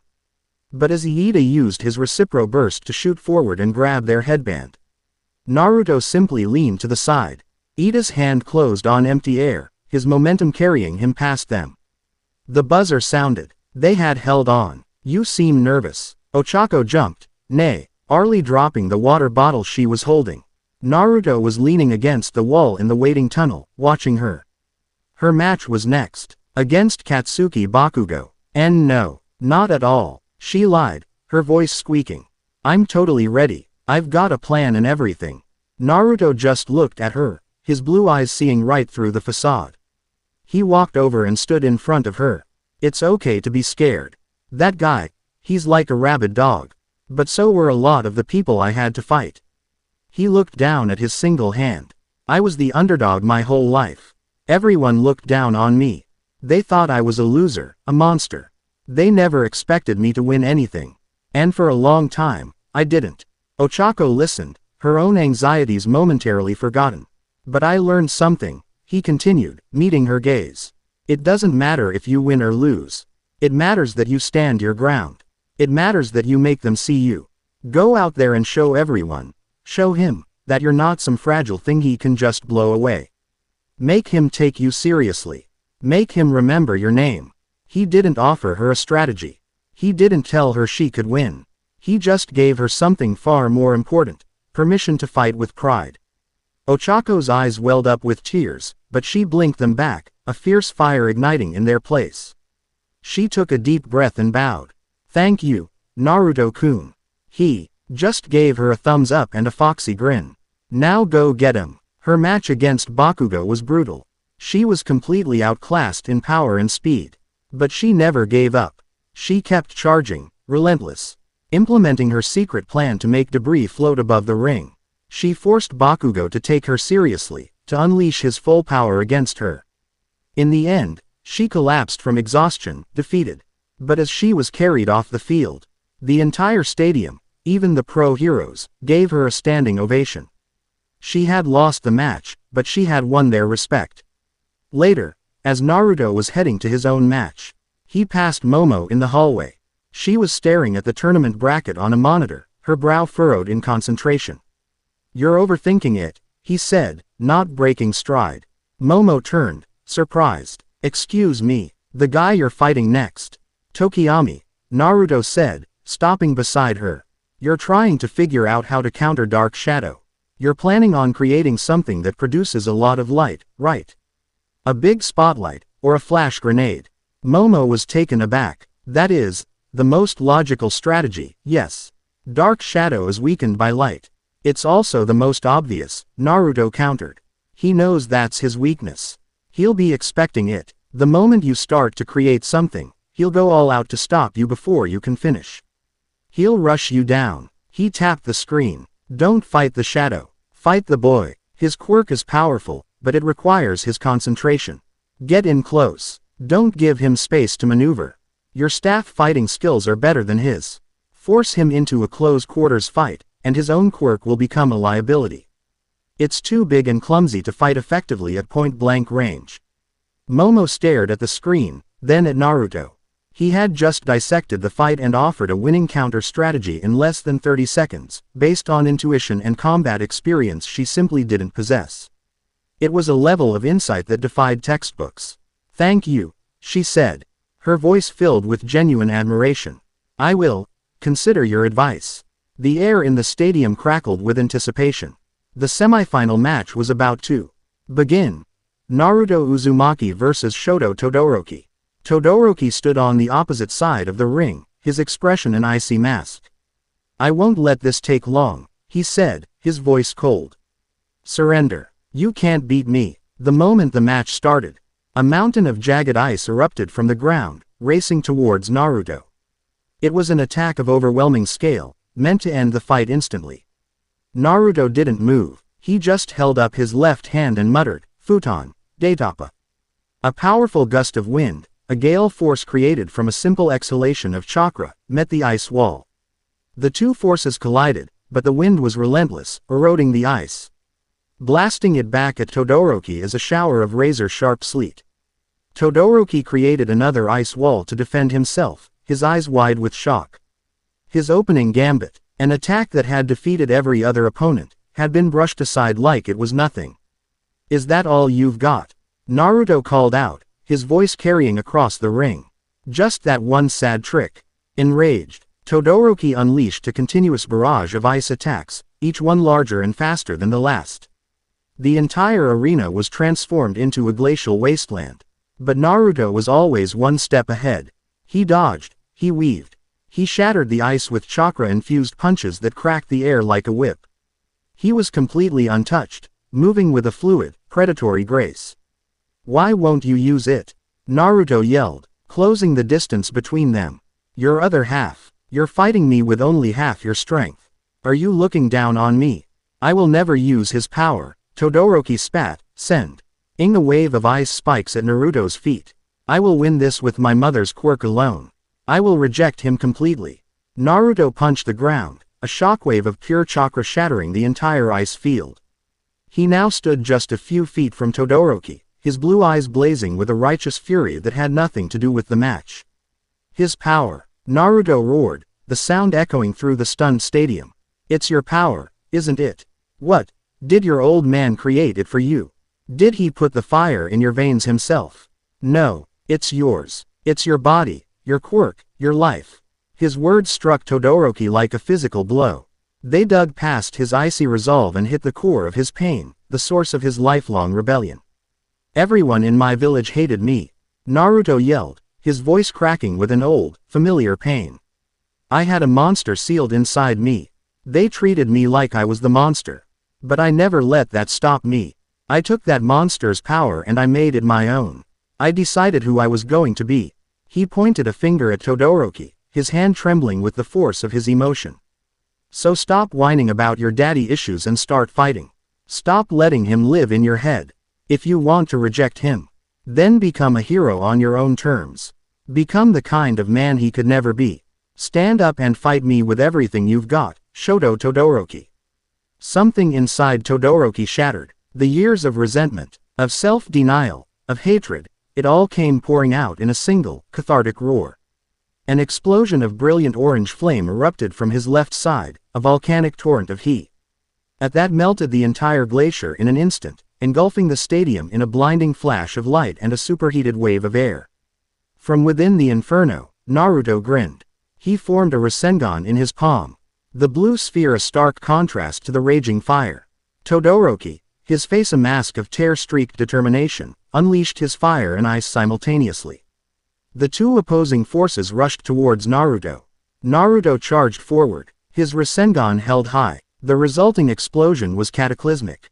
When the smoke cleared, Todoroki was slumped against the back wall of the arena, unconscious, his left side smoldering. Naruto stood in the center of the ring, his t-shirt blasted away, his body covered in burns and cuts, but he was still on his feet. He had won. The final match was against Bakugo. The explosive blonde was practically vibrating with rage and anticipation. He had watched Naruto's fight with Todoroki, and he was furious. Furious that this nobody, this extra, was so much stronger than him. I'm going to blast you into dust, you damn one-armed freak. Bakugo screamed as the match began, launching himself at Naruto with his signature howitzer impact. Naruto just watched him come. He didn't power up, he didn't create a Rasengan. He just moved. He took a single step to the left. The massive explosion that would have incapacitated any other student hit nothing but empty air, gouging a huge crater in the stage. Bakugo spun around, firing off another blast. Naruto was no longer there. He was behind him. For the next 5 minutes, the stadium was treated to one of the most 1s. IDED beatings in sports festival history. Except, Naruto never threw a single punch. Bakugo attacked with a frantic, desperate fury. He used every move in his arsenal, every trick he knew. But he couldn't land a single hit. Naruto was a ghost, a leaf on the wind. He would sway, duck, and weave, evading every blast, every punch, every kick with minimal, almost lazy movements. He used Bakugo's own explosive momentum to his advantage, letting the boy propel himself past him time and time again. It was a masterclass in humiliation. The crowd went from cheering to confused silence. This wasn't a fight, it was a lesson. Is that all? Naruto asked, his voice calm as he effortlessly sidestepped another explosion. You're just flailing. You have all this power, but you don't know how to use it. You're just loud. Bakugo's roar of rage was primal. He put everything into one final, desperate attack, a full power blast meant to incinerate everything in front of him. Naruto didn't dodge this time. He moved forward, into the blast. He slapped Bakugo's outstretched hands to the side, redirecting the explosion harmlessly into the sky. In the same motion, he swept Bakugo's legs out from under him and delivered a single, precise chop to the back of his neck. Bakugo's eyes rolled back, and he collapsed, unconscious. Naruto stood over him, not even winded. He had won the UA Sports Festival without using a single named jutsu in the final round. High above the cheering crowd, in a darkened private box, a woman with sharp features and a colder expression watched the replay on a monitor. Her name was Kido, and she was the director of the Hero Public Safety Commission. Several analysts in sharp suits stood behind her, their faces pale.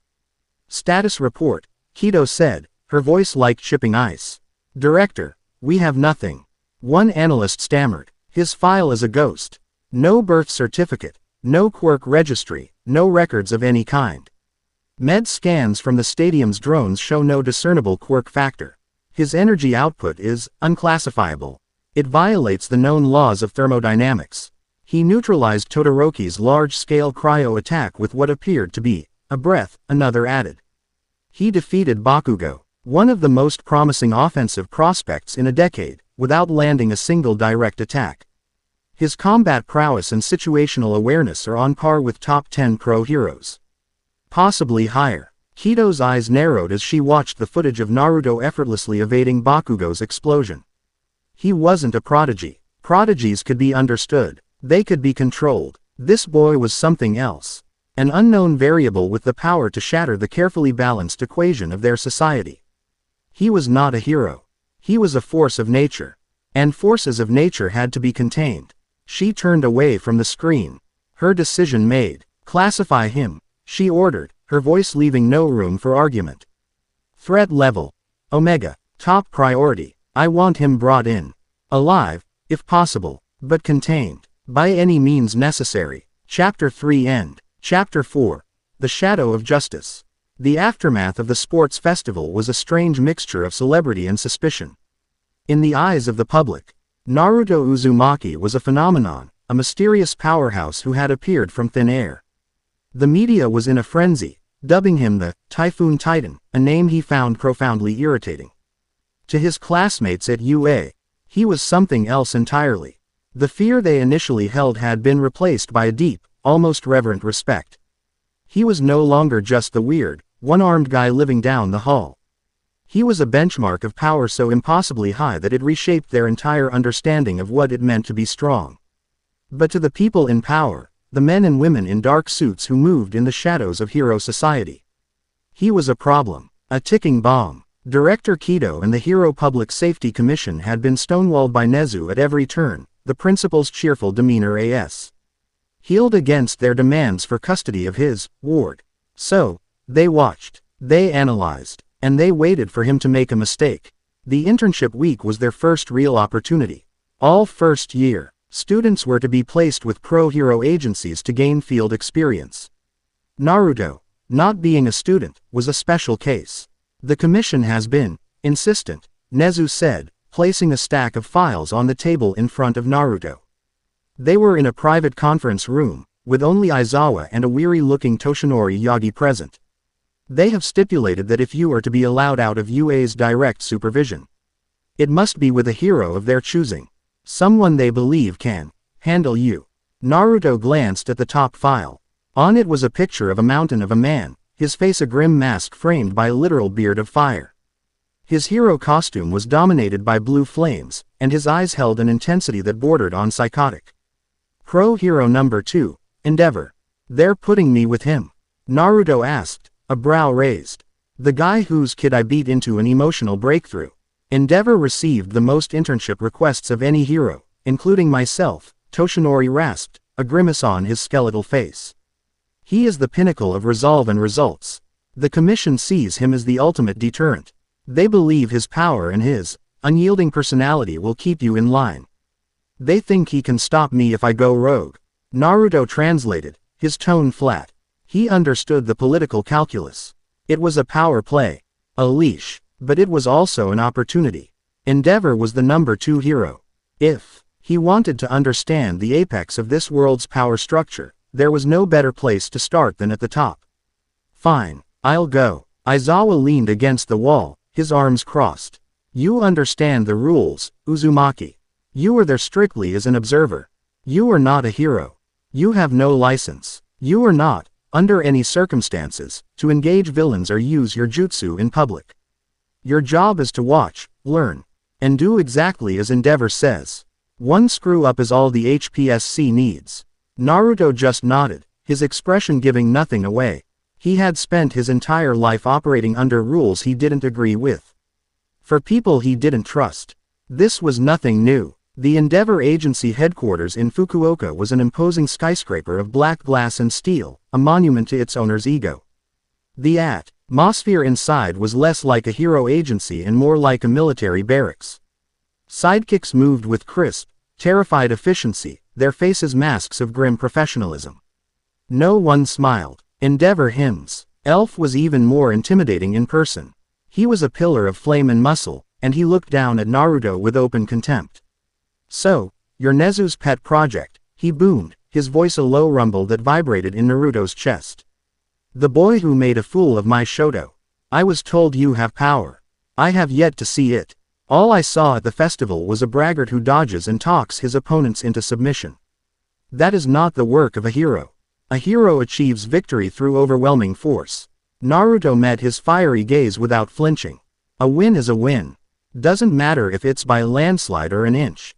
Endeavor's eyes narrowed, flames licking at his temples. Words. On the street, words mean nothing.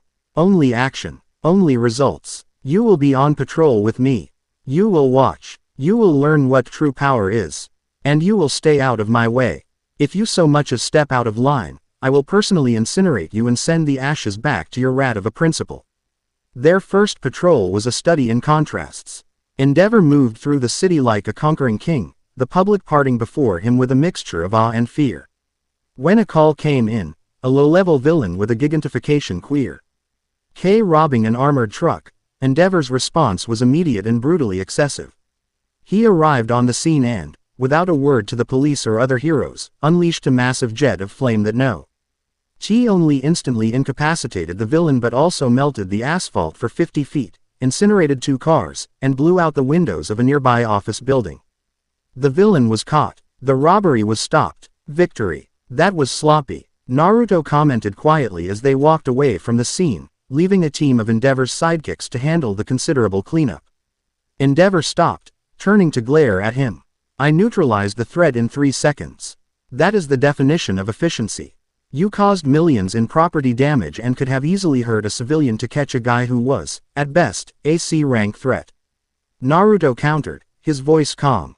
A single, well-placed punch would have done the job with 0 collateral. Or 10 seconds of taijutsu. You used a cannon to kill a fly.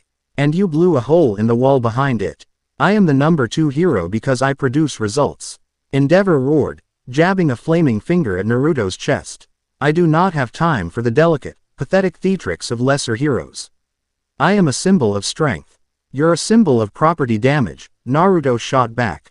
There's a difference between being strong and being smart. You're the first one. All Might is the second. That's why he's number 1.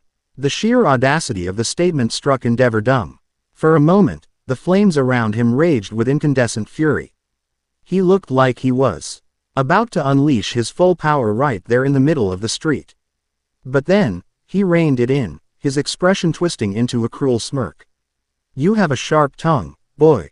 But you are nothing. A child with a borrowed power you are too afraid to use. Remember your place. You are an observer, a dog on a leash. Now, walk. He turned and stalked off, leaving Naruto to stare after him. He was beggy. NNING to understand why Todoroki was so messed up. Endeavor wasn't just a hero. He was a tyrant who ruled his own small kingdom, and he valued power above all else, compassion, strategy, and even his own family. A few days later, they were on patrol on a bullet train, heading to a neighboring district for a public appearance Endeavor was contractually obligated to make. Naruto sat staring out the window, bored out of his mind. While Endeavor stewed in silence across from him. Suddenly, Naruto's head snapped up. His senses, far more acute than a normal human's, flared to life. He felt it, a spike of murderous intent, sharp and cold, from a few streets over in their last location, Hosu City. It was quickly followed by the distinct feeling of bloodlust and panic. Chaos. At the same time, an AWS alert flashed on the train's overhead monitor. The screen showed grainy helicopter footage of Hosu. Fires were burning, and there were, Nomu. 3 of them, rampaging through the streets. Endeavor was on his feet in an instant. His phone to his ear, bellowing orders. What is the situation in Hosu? Why wasn't I alerted? Naruto wasn't listening. He closed his eyes, focusing, pushing his senses further. He sifted through the chaos. The fear, the screams. He was looking for something specific. A flicker of a familiar presence he had catalogued from the UA dorms. He found it. Iida Tenya. His energy was spiked with rage and a self-destructive desire for revenge. And he was not at the site of the Nomu attack. He was somewhere else. In a dark, narrow alleyway, facing that single, cold spike of murderous intent. He knew, with a shinobi's unshakable certainty, that his classmate was about to die. You are not to engage. Aizawa's voice echoed in his mind. He remembered a promise he had made to himself years ago. Over the body of a friend on a blood-soaked bridge. Never again. I will never again fail to save a comrade. Endeavor was still yelling into his phone. The train is not scheduled to stop. Divert it. I need to be in Hosu now. No time, Naruto said, standing up. Endeavor turned to him, his face a mask of fury. What did you say, boy? I said there's no time. Naruto walked to the emergency exit door of the bullet train. It was moving at over 200 kilometers per hour. My friend is in trouble. I'm going. Before Endeavor could react, Naruto tore the train off its hinges with a single wrenching pull and leapt out into the rushing wind. He landed on the roof of a building in a crouch, the impact barely registering, and then he was gone, a silent aura. NGE and black blur bounding across the rooftops of Hosu, heading towards the source of the danger. The alley stank of blood and zealotry. The pro-hero native was pinned to the wall, a blade through his shoulder. Iida Tenya was on the ground, his armor shattered, his body paralyzed. Above him stood the hero killer, Stain. His patchwork costume was stained with the blood of his victims, his unnature. Ally long tongue darting out to lick the blood from his blade.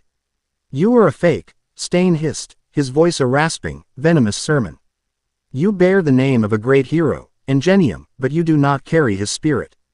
You are driven by vengeance. You are unworthy, and so, you must be purged. He raised his katana for a final, killing blow. Iida squeezed his eyes shut, bracing for the end. A sound, like a thunderclap, echoed through the narrow alley. Stain's blade, inches from Iida's neck, was stopped. Not by a person, but by a single, open palm. Naruto stood there, his body crouched over Iida's, his left hand holding the razor-sharp edge of the katana as if it were a toy. A thin trickle of blood ran down his wrist, but he didn't even seem to notice. His face, illuminated by the faint city glow, was a mask of cold, lethal fury. I really hate bullies, Naruto said, his voice dangerously low. Stain's eyes, wide and manic, narrowed. He tried to pull his blade back, but it was held in a grip of unshakable steel. He saw the boy's eyes, the eyes of a warrior, a veteran. There was no fear in them. No hesitation. You, Stain rasped. You are not on my list. You are not a registered hero. Get out of my way, or you will be purged along with this fake. You talk too much, Naruto said. He twisted his wrist, and with a screech of protesting metal, Stain's katana snapped in half. He kicked the hero killer in the chest, sending him flying back down the alley. Iida stared up, his eyes wide with a mixture of shock and shame. You Uzumaki-kun, why are you here? You can't. You'll be breaking the law. Shut up and stay down, Naruto ordered, not taking his eyes off Stain. He's not going to kill you. Not while I'm here. Stain got to his feet, a low, guttural chuckle rumbling in his chest. Impressive. Very impressive. You have the spirit of a true warrior. But you stand with the fakes. Why? Because you don't get to decide who's worthy, Naruto shot back, falling into a low fighting stance. It doesn't matter why they do it. For money, for fame, or for their family. As long as they're out here, risking their lives to protect people, they're heroes. You're just a murderer with a god complex. The words struck a nerve. Stain let out a roar of rage and charged, pulling another blade from his leg sheath. His movements were uncanny, a chaotic, lurching dance that was almost impossible to predict. He was fast, faster than any opponent Naruto had faced in this world. Naruto met his charge. Their battle was a blur of motion in the confined space. Sparks flew as Naruto deflected strikes with the reinforced bracer on his left forearm. The alley was filled with the sound of steel on steel, of grunts and impacts. Naruto was faster, stronger, but Stain was a whirlwind of unpredictable angles and lethal intent. A thrown knife grazed Naruto's cheek. Stain licked the blood off the blade. Nothing happened. What? Stain hissed, his eyes wide. Sorry, Naruto said, landing a solid Punch to Stain's jaw that sent him staggering. My blood's a little different. Your little paralysis trick won't work on me. The regenerative properties of Kurama's chakra, even the trace amounts always present in his system, were enough to instantly negate Stain's quirk. But Stain was not just his quirk. He was a master of combat. He adapted, his attacks becoming more ferocious, aimed not to draw blood but to cripple and kill. He was pushing Naruto, forcing him to focus completely. In the heat of the exchange, as their faces were inches apart, Naruto felt it. It was a faint, cloying aura clinging to the hero killer like a shroud of flies. A dark, parasitic energy that amplified his fanaticism, honed his bloodlust, and pushed his body beyond its natural limits. It was the same corrupting influence he had seen on the news report. The same malevolent nothingness he feared he had brought with him. This wasn't just a zealot. This was a man infected by the void. The realization changed the fight. This was no longer about just saving Iida. This was about confronting the plague. Stain leapt onto the wall, ricocheting from side to side, becoming a deadly pinball of blades. Naruto couldn't track him with his eyes alone. He was being forced onto the defensive. He needed more. He skidded to a halt, taking a deep breath. He stood perfectly still, his eyes closing for a fraction of a second. The world of sound and motion fell away, replaced by a world of pure energy. He could feel the vibrations in the air, the thrum of life from the city around him, the panicked heartbeats of Iida and Native. And he could feel Stain, a chaotic knot of murderous intent, about to drop on him from above. When Naruto opened his eyes, they were different. His pupils had become horizontal bars, like a toad's, and a faint orange pigmentation had appeared around his eyes. A profound, ancient calm settled over him, the perfect stillness of a natural predator. He was in sage mode. Stain descended, his blade aimed at Naruto's neck. Naruto didn't look up. He simply raised his hand and caught the blade between his index and middle fingers, his movements fluid and precise. Stain's eyes widened in disbelief. The boy hadn't moved, yet he was impossibly strong, impossibly fast. It's over, Naruto said, his voice resonating with a strange, natural harmony. In sage mode, his perception was absolute. He could see every twitch of muscle, predict every move. The fight was no longer a fight. It was a dissection. He broke Stain's wrist with a flick of his own. He disarmed him with a precise chop to the elbow. He struck a series of pressure points on Stain's body with his fingertips, his movements too fast for the eye to follow. Stain's body locked up, his muscles seizing. He collapsed to the ground, paralyzed, not by his own quirk, but by a perfect application of medical ninjutsu disguised as taijutsu. He was defeated, utterly and completely, without a single life-threatening injury. Just as Naruto stood up, a wave of fire and ice flooded the entrance to the alley. Midoriya and Todoroki stood there, battered and breathing heavily. They had arrived, but the fight was already over. Suddenly, a screech tore through the air. A winged creature, a Nomu, swooped down into the alley, its claws outstretched. It grabbed the first person it could reach, the dazed Midoriya, and shot back into the sky. Before anyone could even scream, something happened that defied belief. Stain, paralyzed on the ground, his eyes burning with a terrifying light, moved. His sheer, indomitable will shattered the nerve locks Naruto had placed on him. He threw one of his last knives with pinpoint accuracy, piercing the Nomu's brain and forcing it to drop Midoriya. He then lunged forward, a monster of pure conviction.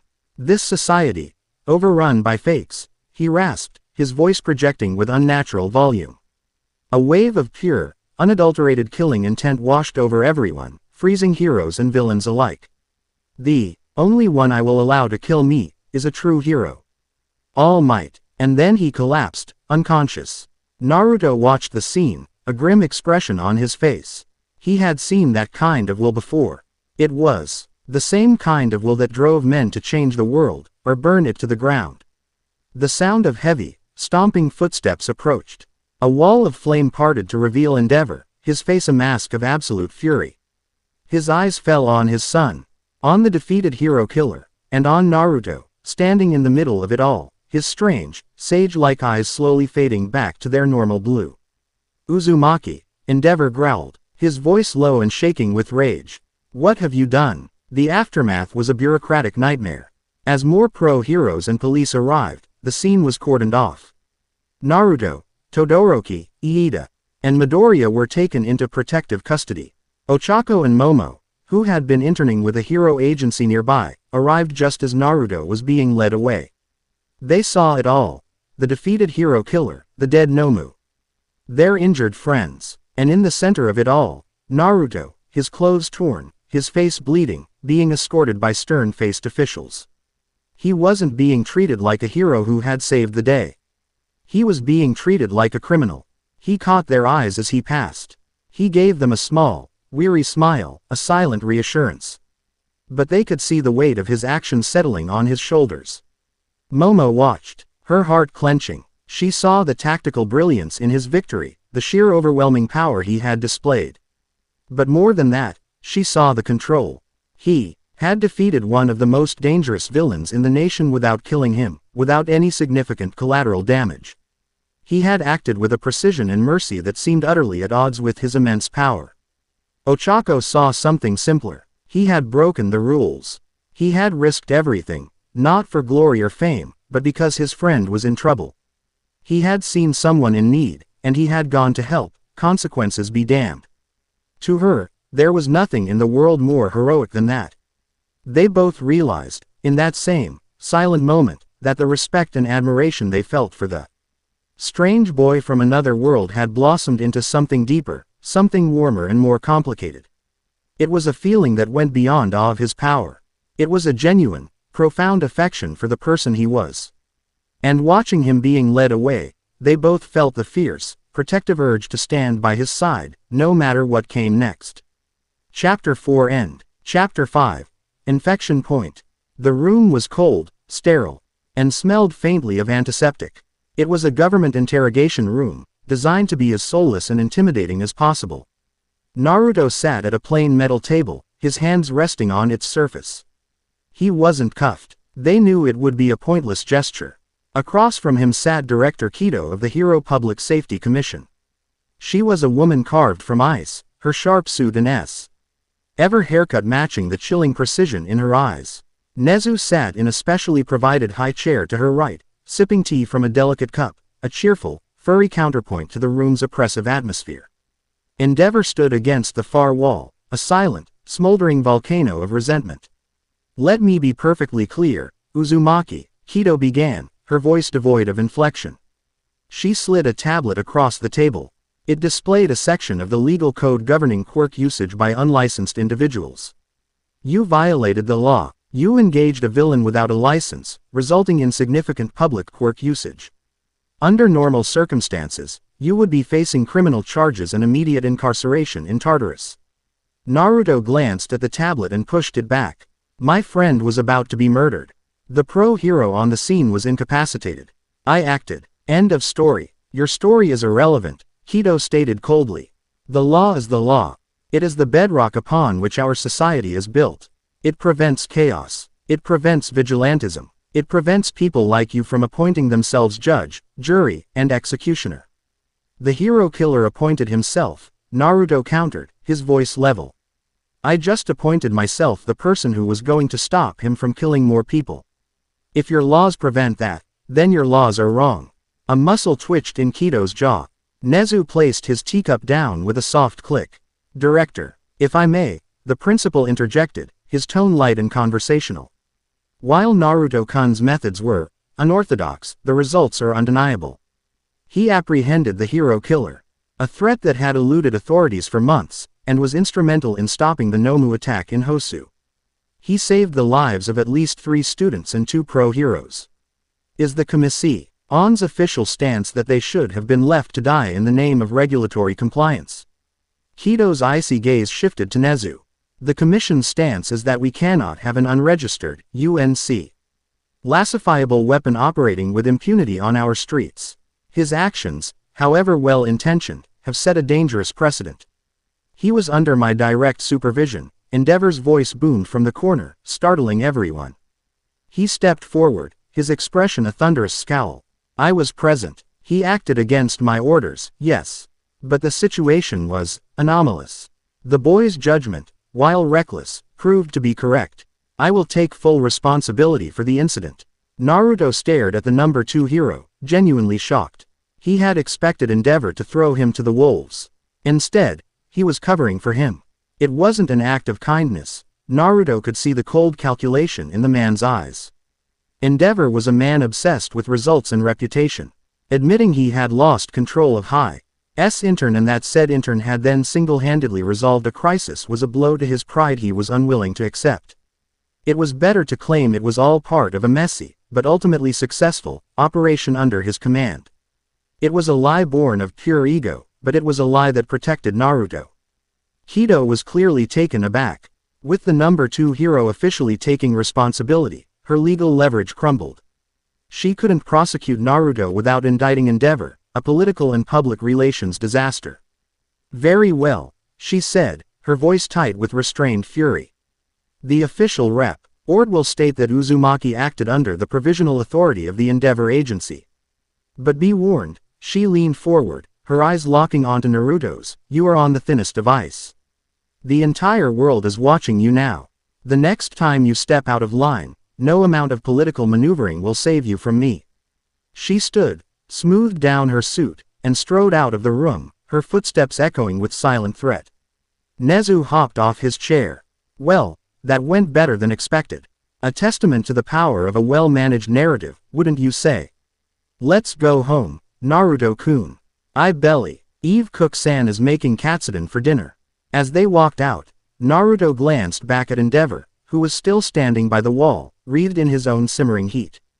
The man just grunted, a sound of dismissal, and turned away. It wasn't an alliance. It wasn't friendship. It was a temporary convergence of interests. But it was enough. Life at Heights Alliance returned to a fragile sort of normalcy. Naruto was a minor celebrity. A fact that made him deeply uncomfortable. He spent most of his time in the training grounds, pushing himself, trying to regain the strength he'd lost in the dimensional transit. But a dark, heavy weight had settled on his spirit. The corrupting energy he'd sensed on Stain was a constant, gnawing presence in the back of his mind. He scanned the news every day, watched every report of a villain attack, looking for signs of the infection. He felt like a man standing on a beach, watching the tide go out, knowing a tsunami was coming that only he could see. His classmates noticed the change. The easy, if somewhat distant, confidence he had exuded was gone, replaced by a quiet, brooding intensity. He was more withdrawn, lost in thoughts he refused to share.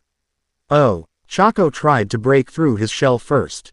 She found him one evening in the common room, staring blankly at a muted television screen. She sat down next to him and offered him a plate with a piece of mochi on it.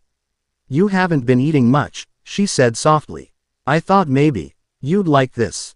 He looked at the mochi, then at her worried face. He took it and ate it in 2 bites. Thanks, Ochako. Are you okay? She asked, her voice barely a whisper. After Hosu, you've been different. I'm fine, he said, the lie tasting hollow.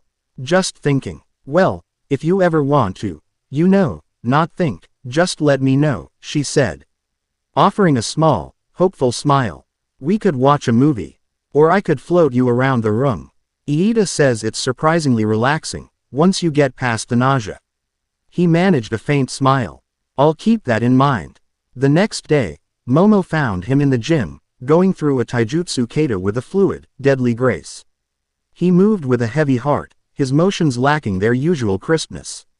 Your center of balance is off, she observed, standing by the doorway. He stopped, breathing heavily. Yeah, I know. You were preoccupied, she stated, walking towards him. A preoccupied warrior is a dead warrior. I have been analyzing the footage from the Hosu incident. Stain's movements were erratic, yet incredibly precise. His physical abilities seemed to fluctuate dramatically throughout the fight. It's an anomaly I cannot explain with his quirk alone. She was trying to connect with him on a level she understood, strategy and analysis. She was offering him an opening to talk, to share the tactical burden. He looked at her, at the genuine intellectual curiosity and concern in her eyes. He was tempted, so tempted, to tell her everything. To tell someone about the void, the infection, the gnawing certainty that a terrible danger was coming. But how could he place that weight on her shoulders?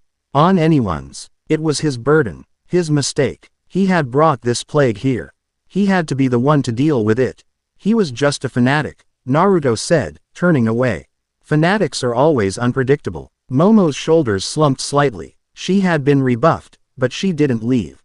If you ever require a sparring partner to recalibrate your technique, she said formally, I would be amenable. He appreciated their efforts. He truly did. Ochak's simple kindness and Momo's sharp intellect were two of the only bright spots in this strange, new world. But they were also the very things he felt he had to protect, and he couldn't do that if he dragged them into the darkness that was coming. So he kept his distance, the lonely sentinel on the wall. The alarm came a week later. It wasn't the school's training alarm, but a citywide emergency broadcast that blared from every television and phone. The target was the commercial district of Kiyoshi Ward, a bustling hub of shopping malls and skyscrapers. The initial reports were confused, chaotic. A villain attack, but not a normal one. Naruto, Ochako, Momo, and a few other students were in the common room when the first live footage hit the airwaves. The image on the screen was one of pure, geometric horror. A pro-hero was at the center of the chaos. It was Kenji Tategami, the shield hero, guardian. He was a beloved public figure, a man famous for his purely defensive quirk, Aegis Field, which allowed him to create impenetrable barriers of golden light to protect civilians. He had a perfect record. 0 civilian casualties in his entire 10-year career. But the man on the screen was not Guardian. His body was surrounded by a swirling vortex of black and purple energy, the same parasitic aura that had clung to Stain, but 100 times more potent. His golden shields were gone. In their place were expanding spheres of absolute darkness. They weren't barriers, they were weapons. They pulsed outwards, not blocking, but disintegrating everything they touched. Concrete, steel, cars, it all turned to dust as the spheres of void passed through it. The hero himself was screaming, a sound of pure agony broadcast over the news helicopter's microphone. Run. Get away. I can't control it. It was a nightmare. A shield had become a sword. A protector had become a plague. Other pro-heroes were on the scene, but they were helpless. They couldn't get close. Any attack they launched was simply erased by the expanding void fields. Naruto stared at the screen, his blood turning to ice. It was happening. It was here. That energy. Momo breathed, her hand flying to her mouth. It's not a quirk. He's in pain, Ochako whispered, her eyes wide with horror and pity. He's trying to fight it. Naruto was already moving. He shot out of his seat and sprinted for the door. Naruto-kun, wait, Iida yelled, jumping to his feet. We are not authorized. It's against the law. To hell with the law. Naruto yelled back without stopping. A good man is being eaten alive in there. Are you going to quote regulations, or are you going to help? He was gone before anyone could answer. But his words lit a fire. This wasn't about rules. This was about saving someone. Ochako and Momo exchanged a look. A silent, instantaneous agreement. They ran after him. By the time Naruto arrived at the edge of the quarantine zone, the scene was even worse than on television. The area looked like it had been afflicted by a localized plague of leprosy, with entire buildings crumbling to dust. The air was thick with the foul, anti-energy of the void. Pro-heroes were trying to coordinate an evacuation. But the unpredictable pulses of Guardian's out-of-control quirk made it a death trap. It's him. The UA kid. A hero shouted as Naruto vaulted over the police barricade. Kid, get back. It's not safe. Another yelled. Naruto ignored them. He formed the cross seal. Kage Bunshin no Jutsu. 50 clones popped into existence. They didn't engage the rampaging hero. They fanned out. Their mission clear. Get everyone out. Naruto commanded. Now. The clones moved with an efficiency that stunned the professional heroes. They were a blur of orange, pulling civilians from collapsing debris. Forming human chains to guide people to safety, and creating diversions to draw the void pulses away from populated areas. Just as he was about to charge in, Ochako and Momo landed beside him. We're here to help, Ochako said, her expression firm and resolute. His quirk is erasing matter on a molecular level, Momo said, her mind already working at a feverish pace as she surveyed the scene. She began creating something from her arm, a series of complex-looking devices. If we can't stop the spheres, we must contain their expansion. I can create emitters that generate a high-frequency resonance. It might not stop them, but it could disrupt their stability and limit their range. Naruto looked at them, at the unwavering determination in their eyes. He had tried to keep them out of this, but they had followed him anyway. A wave of warmth and pride cut through his cold dread. He wasn't alone. "All right," he said, a new resolve in his voice. "Momo, set up your emitters. Create a perimeter. Buy me time. Ochako, you're on search and rescue. Work with the clones. Your quirk can lift debris the rest of us can't. Get anyone trapped out of there. I'm going in. I'm going to bring him back." They nodded, their own fears pushed aside by the clarity of their mission. They were a team. Momo and a squad of clones began setting up the emitters, creating a desperate, humming line of defense. Ochako, paired with another group of clones, became an angel of the rubble, floating massive slabs of concrete as if they were pillows while the clones pulled people from the wreckage. The real Naruto took a deep breath and charged into the storm. Dodging the expanding spheres of nothingness was like dancing through raindrops made of acid. He moved in a blur, his sage mode senses screaming warnings at him, allowing him to anticipate the pulses an instant before they appeared. He finally reached the epicenter. Guardian was on his knees in a massive crater, clutching his head, his body racked with convulsions. The dark energy was pouring out of him, a torrent of pure void. Tears streamed down the hero's face. "Kill me," he choked out, seeing Naruto approach. "Please, before I erase everything." "Not gonna happen," Naruto said, his voice soft but firm. "I'm not here to kill you, Guardian-san. I'm here to save you." Naruto knew he couldn't beat the man into submission. The void was feeding on his life force. Injuring him would only make the entity stronger. He couldn't reason with the void, but maybe he could reach the man inside. This wasn't a fight that could be won with fists. It had to be won with overwhelming, purifying power. He closed his eyes and reached inward, to the deep, primal well of power that had been his companion since birth. He called out to his partner, his other half.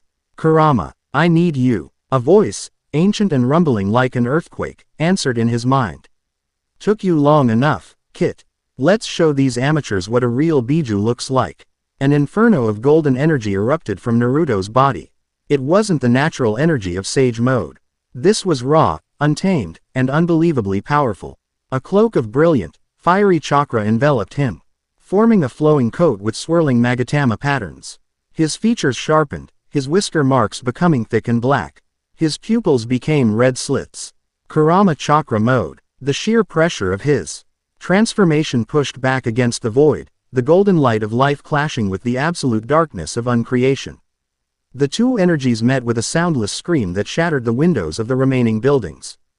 Guardian looked up, his pain-filled eyes widening at the sight of the golden god standing before him. Naruto moved, faster than sight. He appeared in front of the kneeling hero and placed a hand on his chest. He didn't push. He didn't strike. He began pouring his own chakra into Guardian's body, a flood of pure, positive life energy to combat the parasitic void. The dark energy fought back, lashing out. But it was like trying to drown the sun in a bucket of ink. "Fight it, Tatagami-san," Naruto yelled, his voice resonating with the Biju's power. "It's feeding on your despair. Don't give in. Remember why you became a hero. Remember who you are." He focused, gathering an immense amount of chakra in his left hand. Wind-natured chakra, so fine and so dense it became visible, spun to life. 4 large points emerged from the core sphere, creating the shape of a massive shuriken. It whined, a high-pitched, piercing sound like 1,000 screaming birds. The Fuden, Rasenshuriken. But he wasn't going to throw it. That would shred Guardian on a cellular level. He was going to use it as a surgical tool. A cleansing vortex. "This is gonna hurt," Naruto said, his voice grim. "But hang on." He slammed the Rasenshuriken into Guardian's chest. For an instant, there was only light. A massive dome of incandescent white gold energy expanded outwards, swallowing the entire crater. It wasn't an explosion of force, but an explosion of pure energy. Inside the dome, trillions of microscopic wind blades were severing the connection between the void and its host, shredding He parasitic entities hold on a spiritual level. The dark, Black-purple energy was vaporized, burned away by the Recentrican's cleansing fire. Guardian's body was thrown back, the last of the infection violently purged from his system. He landed in a heap, his body smoking, unconscious but alive. The void fields across the district vanished in an instant, their power source severed. Naruto fell to one knee, the golden cloak of chakra flickering and dying away, leaving him panting, drenched in sweat. The Recentrican, especially one used with such control, had taken a massive toll. Silence fell. The screaming had stopped. The destructive pulses were gone. It was over. He was sitting on a pile of rubble, his head in his hands, when they found him. The area was swarming with police and medical teams now. But Ochako and Momo walked right through the chaos, their eyes only on him. Momo had a first aid kit in her hand. Ochako held a bottle of water. They stopped in front of him, their shadows falling over his slumped form. He looked up, his face etched with an exhaustion that was more than just physical. I couldn't save him. Not completely. The doctors said, he's in a coma. The backlash from the infection, it might be permanent. Ochako knelt in front of him and held out the water bottle. You saved everyone else, she said, her voice soft but unwavering. And you saved him from that thing. You gave him a chance. That's more than anyone else could do. Momo began to gently clean a cut on his forehead with an antiseptic wipe. Her touch was surprisingly gentle, her usual formal demeanor replaced by a quiet, focused concern. Your tactical decision was sound, she said, her voice a little shaky. You chose to preserve life, even at great personal cost. You neutralized a city-wide threat with minimal collateral damage, considering the circumstances. No one else in this country could have done what you did. Naruto looked at them, at Ochako's earnest, compassionate eyes, at Momo's steady, reassuring presence. They weren't looking at him like a weapon or a monster. They weren't looking at him with fear or awe. They were looking at him like he was just him. Like he was someone worth caring for. He took the water, his hand brushing against Ochako's. He didn't flinch away from Momo's touch. He just sat there, in the quiet aftermath of a terrible battle, flanked by the two people who had run toward the danger with him. The crushing weight of his loneliness, the burden he had been carrying since he arrived, eased, just for a moment. While Momo finished tending to his cuts, a glint of movement in the crater caught his eye. A small, dark, viscous puddle of the null's residual energy was coalescing near where Guardian had fallen. It was trying to reform, to find a new host. Before anyone else could see it, he made a single, subtle hand sign. A clone flickered into existence in the shadow of a piece of rubble, unnoticed in the chaos.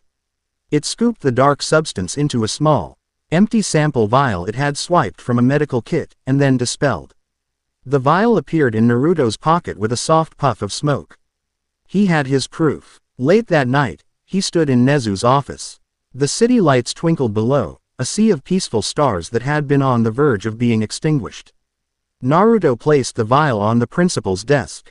The dark liquid inside seemed to absorb the light, a tiny drop of pure malice. Nezu stared at it, his usual cheerful smile gone, replaced by an expression of profound gravity. So, your theory was correct. A parasitic entity, an infection. It's worse than that, Naruto said, his voice low.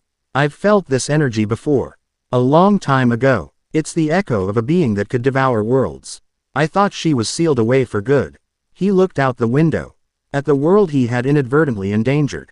When my last attack tore a hole between my world and this one, I think I opened a cage. I think I let a monster's shadow loose in your garden, Nezu. Nezu picked up the vial, his small paw dwarfed by the implications of what it held. His intelligent eyes met Naruto's. Then this is not a villain problem, Naruto-kun, the principal said.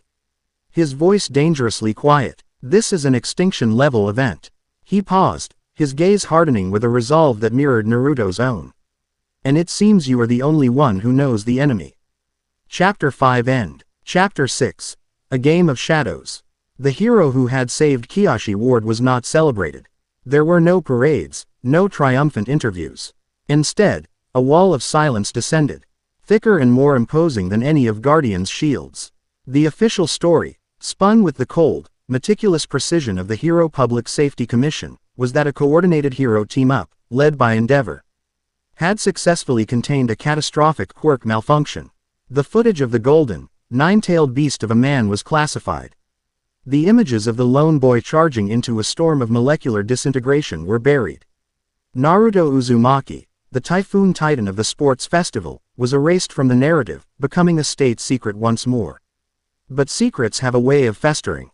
Hector Kido did not need public opinion to make her move, she needed fear. And the classified reports that landed on the desks of government officials were filled with it. Power that defied analysis, energy that couldn't be measured.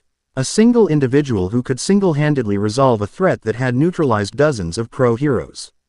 To a body whose entire existence was based on control, Naruto was the embodiment of chaos. The hammer fell not with a bang, but with the quiet, suffocating pressure of bureaucracy. Kido couldn't arrest him. Nezu and Endeavor's combined political shields were too strong for that, but she could cage him. Citing national security protocols, she invoked the Special Measures Act, a piece of legislation so obscure it hadn't been used in 50 years. High was no longer a sanctuary. It was a designated observation facility. And Naruto Uzumaki was its sole inmate. The change was immediate and chilling. Black cars with tinted windows were parked on the streets surrounding the campus at all hours. Men in sharp, plain suits became a constant, silent presence in the halls, their eyes hidden behind dark glasses, their earpieces a subtle sign of their true purpose. Micro-drones, small as dragonflies, buzzed almost invisibly in the air outside the dorms, their tiny red lights like malevolent stars in the twilight. Naruto was never alone. When he went to the gym to train, a pair of agents would stand by the door, their arms crossed, watching. When he sat in the common room, a drone would hover just outside the window, its lens focused on him. His room was swept for bugs daily. But he knew it was a pointless exercise. The surveillance was so overt, it was a message. We are watching. We are always watching. One wrong move. The bright, hopeful world he had glimpsed was shrinking. The walls closing in until all that was left was the stifling cage of their fear. The vibrant campus of UA began to feel just like Konoha had in his childhood, a village foo. Of people who smiled at him while their eyes screamed, monster. He started spending more and more time alone in his room, the oppressive silence preferable to the weight of 1,000 unseen eyes. The vibrant light in his own blue eyes began to dim, replaced by a weary, haunted look that his classmates had never seen before. He was a maelstrom trapped in a bottle, and the pressure was building. Ochako and Momo watched it happen. And it broke their hearts. They saw the strongest person they had ever known being slowly, systematically ground down, not by a villain, but by the very system he was trying to protect. Ochako saw the boy who had told her to fight with pride now refusing to meet anyone's eyes. The boy who had saved her from Shigaraki with a confident grin now moved through the halls like a ghost. She would try to talk to him, to offer him snacks or invite him to watch TV, but he would just give her a faint, tired smile and retreat, closing himself off. Momo saw the brilliant, tactical mind that had outthought everyone at the sports festival now staring at walls for hours on end. She saw the warrior who had faced down Stain without a hint of fear now flinching when a door opened too quickly. She tried to engage him with strategic puzzles and analyses of recent hero work, but his responses were listless, his usual sharp insights dulled by a pervasive apathy. One evening, they found themselves in the kitchen, ostensibly making tea, but both were just staring into the distance, their thoughts on the same withdrawn blonde. He's getting worse, Ochako said, her voice barely a whisper. She twisted a loose thread on her sleeve, her brow furrowed with worry. He looks like he's given up. The psychological pressure of constant surveillance is a recognized tool for breaking a subject's will, Momo said, her clinical tone failing to mask the deep concern in her voice. They are trying to make him compliant, to make him docile. She clenched her fists. It is cruel, and it is unworthy of him. Ochako looked at Momo, seeing the same fierce, protective fire in her friend's eyes that she felt in her own chest. An idea, wild and reckless and utterly necessary, sparked between them. Then we have to do something, Ochako said, her voice gaining a surprising strength. Momo's eyes widened slightly. The HPSC has agents stationed at every exit. The perimeter is monitored by motion sensors and thermal imaging. Any attempt to leave the campus would be detected within seconds. So we don't use an exit, Ochako said, a mischievous, determined glint in her eye. She looked up, towards the ceiling. And we don't move in a way they're expecting.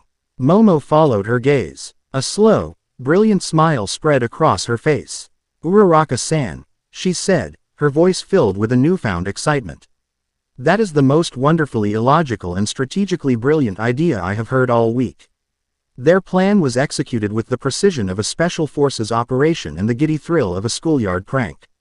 They waited until 2 nights later, when a citywide summer festival, the Hoshizora Matsuri, was in full swing. The distant sound of fireworks and music provided the perfect auditory cover. Phase 1 was Momo's. Just after the 10 p.m. curfew, she created a small, sophisticated electronic device from her palm. A localized signal jammer, she whispered, holding it up in the darkened hallway outside Naruto's room. It will create a 5-minute bubble of electronic silence around us. Drones, comms, cameras, they'll all go dead. They'll assume it's a malfunction, but by the time they reboot, we'll be gone. Phase 2 was Ochako's. They knocked softly on Naruto's door. He opened it, looking more tired and empty than ever. He saw the two of them standing there, dressed not in their pajamas, but in casual street clothes, their faces alight with a conspiratorial excitement. "What's going on?" he asked, his voice a low rasp. "We're kidnapping you," Ochako announced with a cheerful grin. "For your own good." Before he could protest, Momo activated the jammer. A faint hum filled the air. "We have 5 minutes," she said urgently. Ochako grabbed Naruto's wrist, her touch surprisingly firm. "Come on. There's no time to explain." She pulled him not towards the stairs, but into her own room at the end of the hall, which had a large balcony. Momo followed, sealing the door behind them. The balcony overlooked the forested edge of the UA campus. Below, hidden in the shadows, they could just make out the dark shape of one of the HPSC's surveillance vans. "They're watching the ground," Ochako said, "so we're not gonna use it."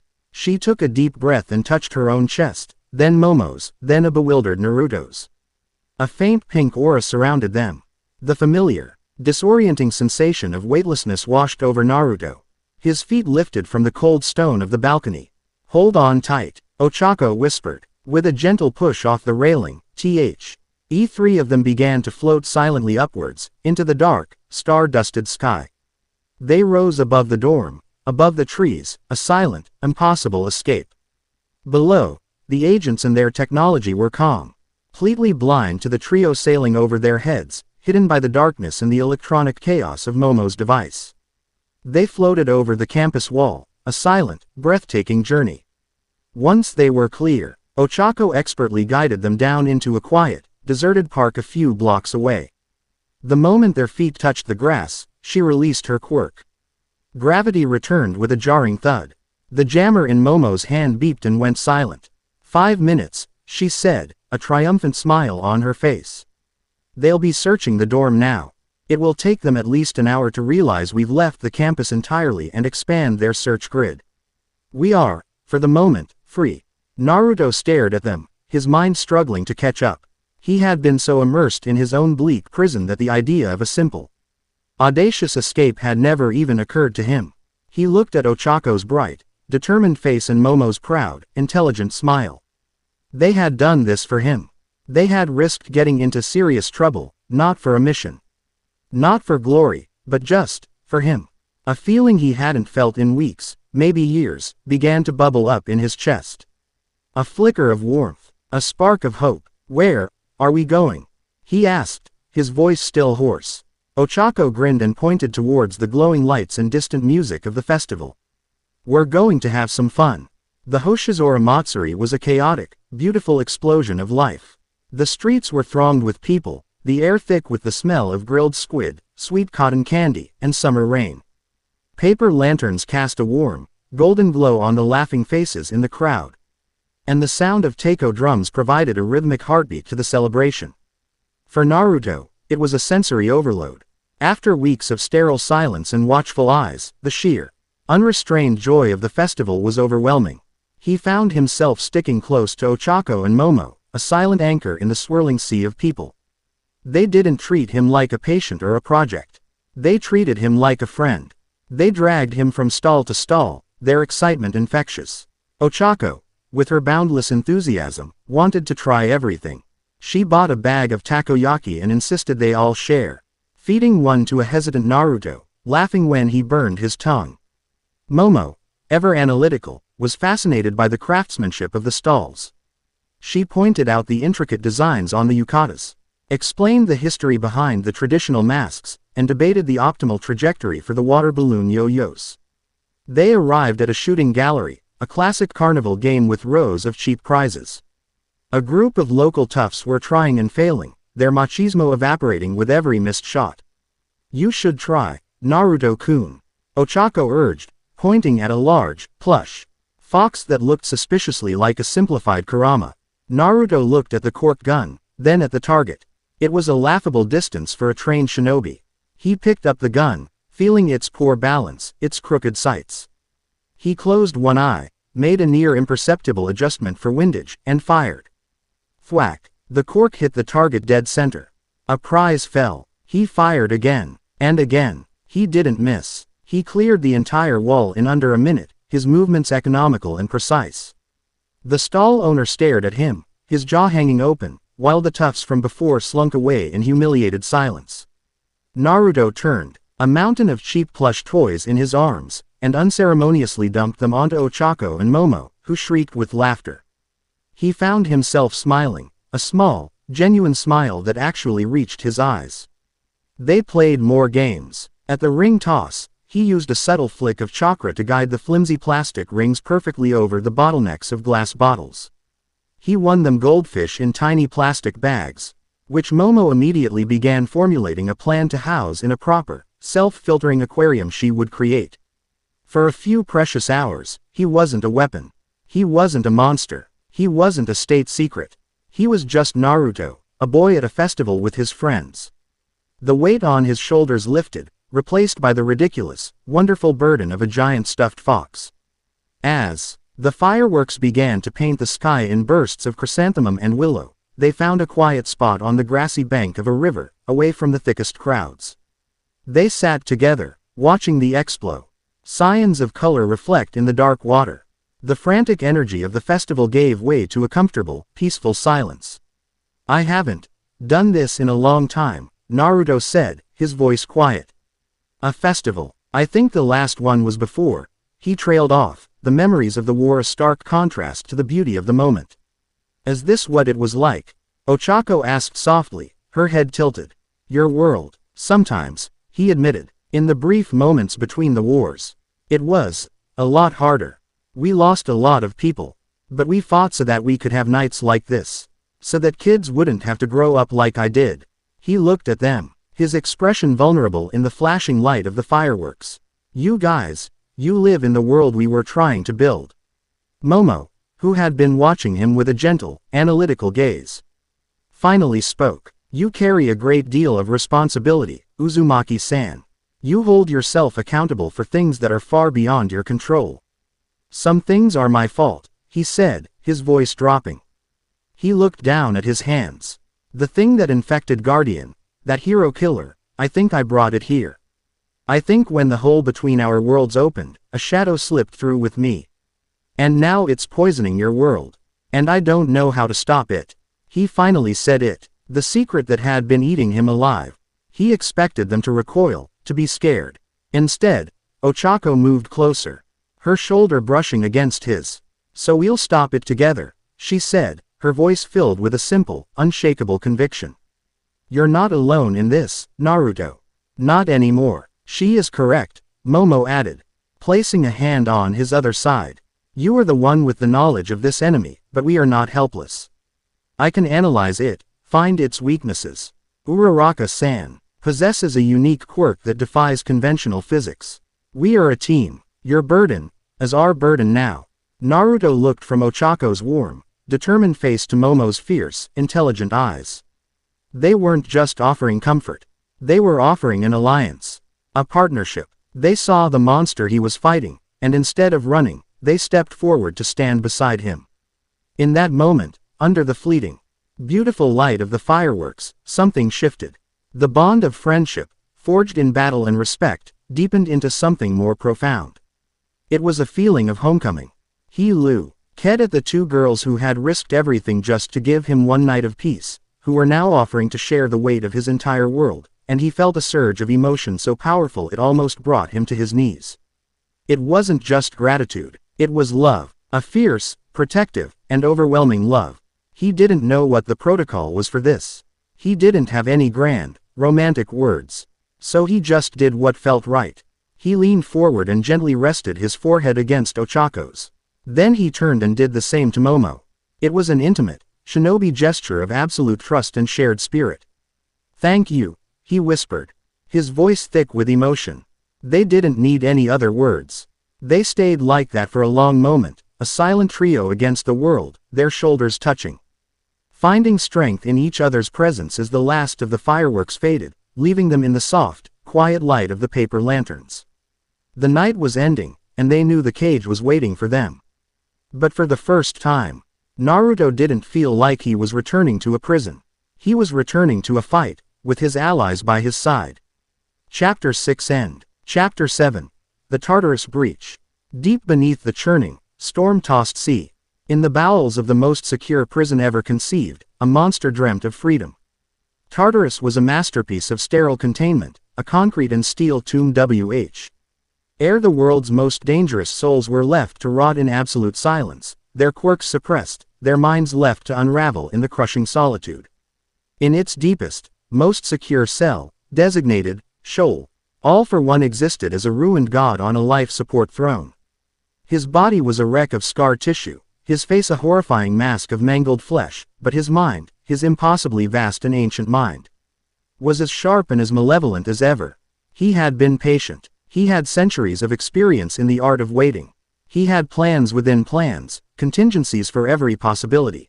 But freedom, true freedom, was a distant, theoretical concept. Until the whisper came. It did not come through the reinforced walls or the sophisticated electronic countermeasures.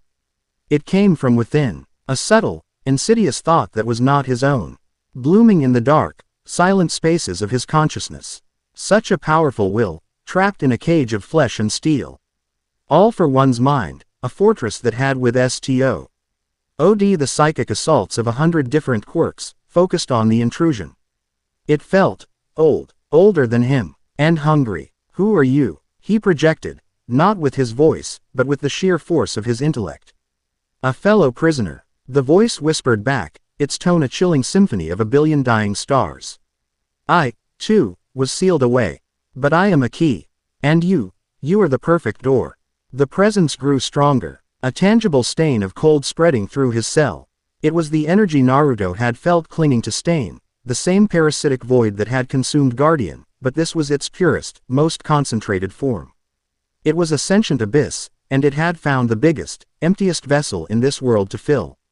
"You crave power," the null whispered, its words weaving a tapestry of temptation. "You wish to reclaim your empire. To see the society your nemesis built crumble to dust. I can give you that. I can give you more. I can give you the power to unmake it all." All for One was no fool. He recognized a devil's bargain when he heard one. But he was also the ultimate opportunist. He could feel the power this entity offered, limitless, primordial, a force that could rewrite the very laws of reality he had so masterfully exploited. "What is your price?" All for One asked, the core of his being thrumming with a desire he had not felt since his prime. "Let me in," the null answered. "And we will break this world together."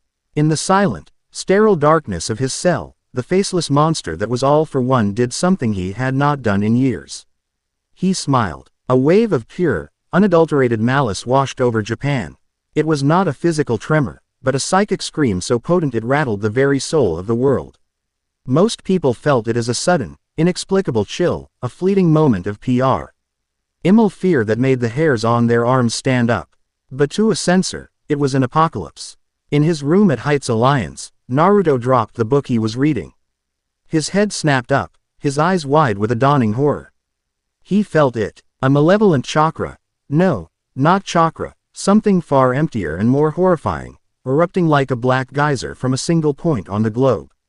It was the null. And it had found a host. A host with a power that dwarfed Guardians 1,000 times over. He felt hundreds of other dark, twisted life forces, all caged, suddenly break free in its wake. He was on his feet in an instant, his body thrumming with a familiar, dreadful battle readiness. The cage had just broken. The dragon was loose. Alarms began to blare across the UA campus, a frantic, desperate shrieking that signaled a national crisis. The television in the common room flickered to life, showing a terrified news anchor. We are getting initial reports of a catastrophic incident at Tartarus prison. I repeat, there has been a security breach at Tartarus. The students of Class 1A, drawn by the alarms, gathered in the common room, their faces pale with disbelief. Tartarus, the unbreachable fortress. Naruto was already sprinting down the hall, Ochako and Momo right behind him, their expressions grim. They knew what this was. The doors to the main building burst open. Nezu stood there, his face stripped of all its usual cheer. Aizawa and All Might were at his side, the latter looking more skeletal and haunted than ever. Uzumaki, Nezu said, his voice sharp and direct. With me, now. The crisis room at the HPSC's hidden headquarters was a scene of controlled pandemonium. Agents rushed back and forth, screens flashed with terrifying, incomprehensible data, and the air was thick with the metallic tang of fear. At the center of it all stood the top 10 pro heroes, hastily assembled, their faces etched with a gravity they rarely showed the public. Hawk's feathers were ruffled with anxiety. Best Jeanist's usual composure was frayed. Endeavor stood like a statue of barely contained magma, his eyes fixed on the main strategic display. The screen showed a map of Japan, littered with dozens of red icons. Each one a high-level villain breakout. Muscular was leveling a suburb in the west. Moonfish was terrorizing a shipping port. Overhaul and the remnants of the Shihasika. I had appeared in the heart of a major city. It was a multi-front war, sprung on them in an instant. We can't be everywhere at once, Hawks said, his voice tight. Our forces are stretched too thin. For every villain we engage, 3 more are causing chaos somewhere else. Disperse and prioritize, Endeavor growled. Hit the biggest threats first. Containment is the only objective. It's a flawed strategy, a new voice said. Cutting through the tension, all heads turned. Naruto walked into the room, flanked by Nezu. His presence was a ripple in the fabric of the room. He wasn't arrogant or loud, but he moved with the quiet, unshakable confidence of someone who had walked into 1,000 rooms just like this one. The silent HPSC agents who had been his jailers now stood aside, their expressions a mixture of fear and confusion. And what would a child know of strategy? Endeavor sneered, though his voice lacked its usual bite. Naruto ignored him and walked straight to the holographic map. You're thinking of this as a series of separate fires. It's not. It's a forest fire. And all of this, he gestured to the flashing red icons, is a distraction. It's meant to stretch you thin, to pull you apart, to make you waste your strength on the pawns. And what is the real target? Best Jeanist asked, his voice calm and measured. He is, Naruto said, his finger tapping on a single, pulsing black icon that had just appeared over the ruins of Tartarus. The energy signature was so vast it was distorting the map's sensors. The king. The one who let all the others out. The one my senses are screaming is the source of all this. You fight him. You stop him. And the rest of this chaos loses its purpose. The grunts will scatter. Director Kido, watching from a raised dais, narrowed her eyes. An interesting theory, but All for One is a threat that required All Might at his absolute peak to defeat. You are suggesting we focus all our top assets on a single, potentially unbeatable target. While the rest of the country burns. I'm suggesting you stop the man holding the torch before he sets the rest of the world on fire. Naruto shot back, his gaze meeting hers without a trace of fear. He turned back to the assembled heroes. You can't win a war by fighting every battle at once. You have to cut the head off the snake. His words, simple and brutal in their logic, hung in the air. He wasn't speaking like a student or a vigilante. He was speaking like a general. Nezu cleared his throat. Naruto-kun has more experience with this specific energy signature than anyone else in this room. I suggest we listen to him.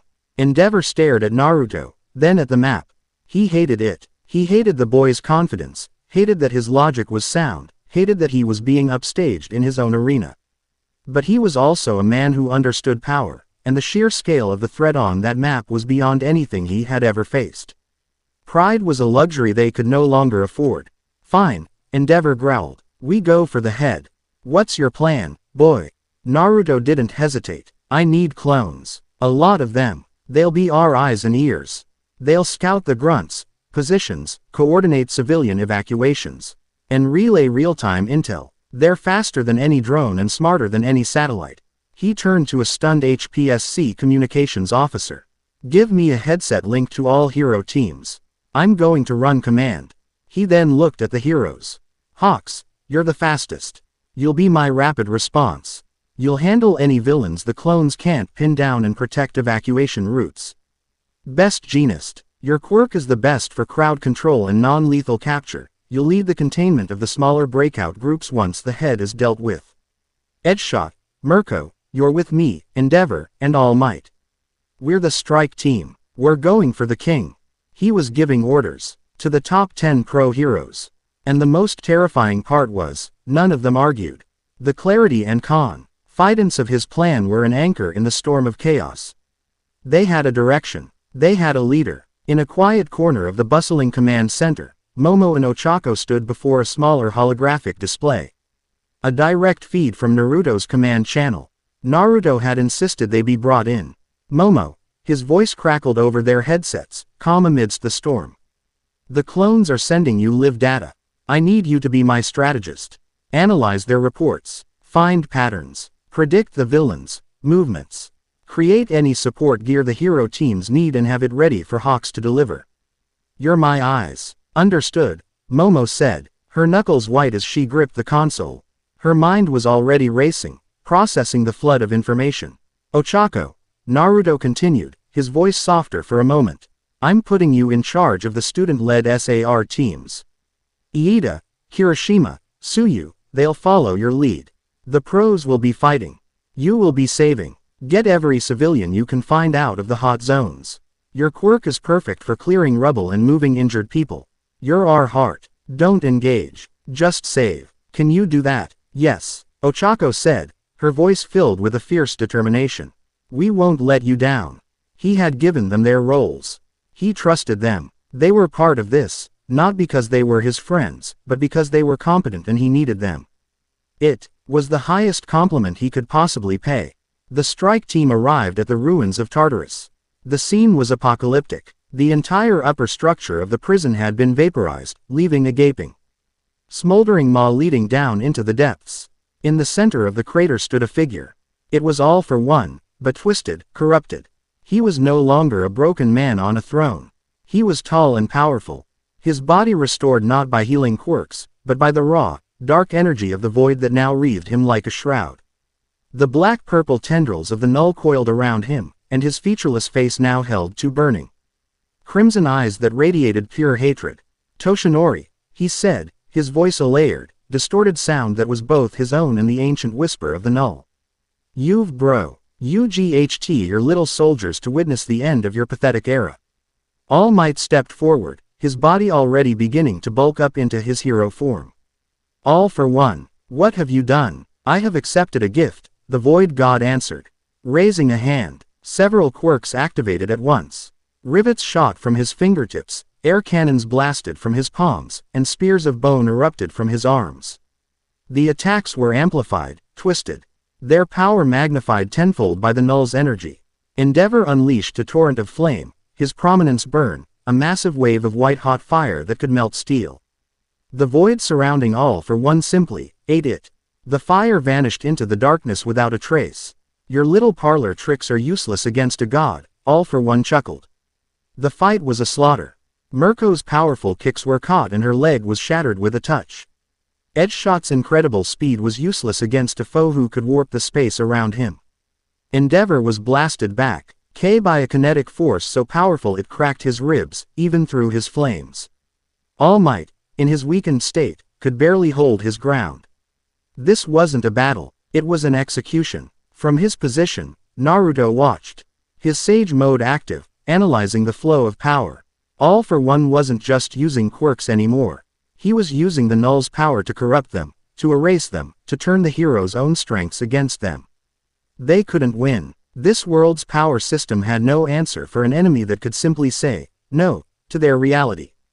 He saw All Might take a devastating blow, sending him flying back. His hero form flickering and collapsing. He saw Endeavor on one knee, gasping for breath. He saw his new comrades, the strongest people in this world, being broken. He closed his eyes. He had held back. He had tried to play by their rules, to exist within their system. But his system was gone. His world was gone. All he had left were the people here. The friends who had shown him kindness. The rivals who had pushed him. Ochako Momo. He would not let this monster take his new home. He let out a breath, and the world seemed to hold its own. A colossal, golden chakra erupted from him.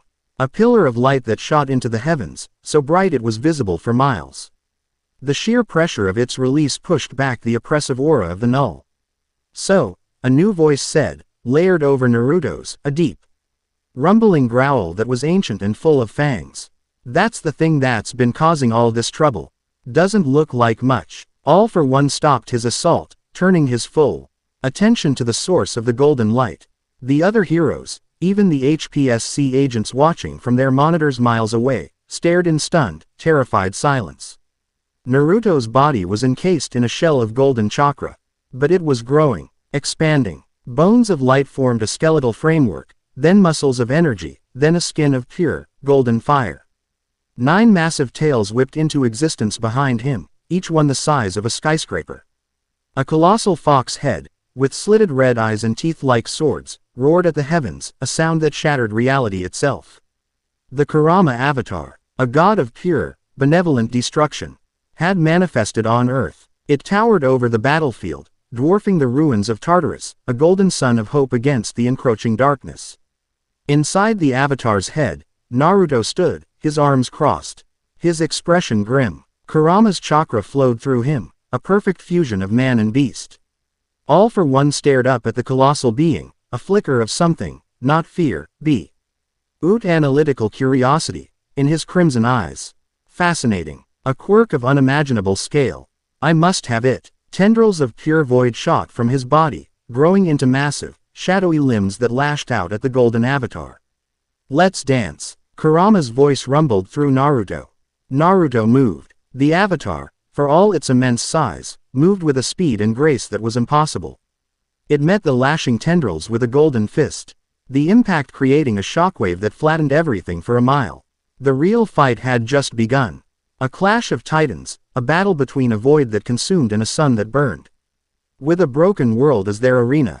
In the HPSC command center, every screen was filled with the image of the giant golden fox battling the shadowy Lovecraftian horror.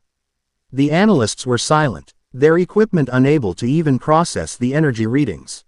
Director Kido stood, her hands gripping the railing in front of her, her knuckles white. Everything she had believed, every protocol she had followed, was rendered meaningless by the image on that screen. She had treated Naruto Uzumaki as a threat to be contained, a rogue variable. She was wrong. He was the only thing on the board that mattered. He was not a variable. He was the answer. She turned to her aide, her voice cold and sharp, but stripped of its earlier arrogance. It was the voice of a woman who had seen the abyss and was now forced to put her faith in the monster that was fighting it. Get me a direct line to that boy, she commanded. Now, tell him the Hero Public Safety Commission is placing all of its resources at his disposal. Tell him we are awaiting his orders. Chapter 7 End. Chapter 8. The Whispering Plague. The Battle of Gods was not a slugfest, it was a symphony of impossible physics. The golden Kurama avatar, a being of pure, life-affirming chakra, was a scalpel the size of a mountain. The null empowered All for One was a cancerous void, a hole in reality that sought to unmake everything it touched. Every clash sent shockwaves that tore the sky asunder. A punch from the golden fox was met by a vortex of spatial distortion that warped the blow into nothingness. A Biju bomb, a condensed sphere of apocalyptic power, was swallowed whole by the abyssal shroud around All for One, the energy simply vanishing from existence. Brute force was a stalemate. The null's defense was absolute. He's not erasing the energy, Kit. Kurama's voice rumbled in Naruto's mind, a low growl of frustration. He's absorbing it. The void is feeding on everything we throw at it. The more power we use, the stronger it gets. Naruto, standing within the Avatar's psychic core, processed this with terrifying calm. He had faced an enemy like this before. Kagaya's Gudodama, the truth-seeking orbs, could negate all ninjutsu. You couldn't fight a void with something it could consume. You had to attack what it couldn't. He needed to separate the parasite from the host. Plan B, then, Naruto thought, his focus narrowing to a single, razor-sharp point. We can't destroy the armor. So we rip the man out of it. The Kurama avatar shifted its stance. 9 massive tails rose behind it, no longer whipping with wild energy, but moving with a slow, deliberate grace. On the tip of each tail, a Rasengan began to form, each one swirling with a different Biju's unique chakra, the magnetic grid of Shukaku, the burning blue fire of Matabi, the coral-like power of Isobu. All for one watched, his crimson eyes gleaming with avarice. More power. You fool. You are just feeding the inevitable. This isn't for you. Naruto's voice boomed from the avatar, layered with Kurama's guttural growl. The 9 tails struck. They did not aim for All for One's body. They slammed into the ground around him in a perfect, 9-pointed circle. The Rasengans didn't explode. They discharged their energy directly into the earth, creating a massive, intricate network of sealing formula that blazed across the crater floor with golden light. It was a variant of the Uzumaki clan's 4-symbol seal, modified on the fly. It wasn't meant to contain All for One. It was meant to isolate the null's influence, to create a temporary quarantine zone on a spiritual level. Sealing art. 9-point Biju suppression field. For a single, critical second, the flow of void energy from the world into All for One was choked off. His abyssal shroud flickered, the absolute defense momentarily faltering. It was the only opening Naruto would get. The Kurama avatar's massive hands came together, forming a sphere of violently compressed chakra directly in its maw. It was not a normal Biju bomb. It was smaller, denser, a pinpoint of unimaginable energy. He wasn't aiming to obliterate. He was aiming to excise.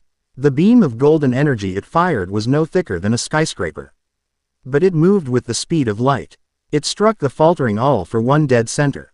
The energy didn't explode. It pierced. It drilled through the weakened void shield and into the man himself. A divine needle of raw power. The purpose of the beam wasn't destruction. It was overload. Naruto poured every ounce of his and Kurama's life force into that single point.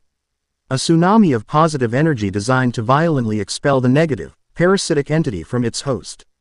All for One screamed, a sound that was both his own and the shriek of the wounded null. He black-purple shroud was torn from his body, a phantom of screaming faces and dying stars being blasted away by the golden light. The null, ripped from its perfect vessel, became a formless, wounded shadow that dissipated into the atmosphere with a final, hateful hiss, too weak to maintain a physical presence. All for One's body, the enhancements of the null gone, was ravaged by the Biju's power. He fell to his knees, his form flickering, the stolen quirks within him rebelling in a chaotic cascade. The Kurama avatar dissolved, its golden light fading like a dying sun, leaving a single, small L figure standing in the center of the devastation.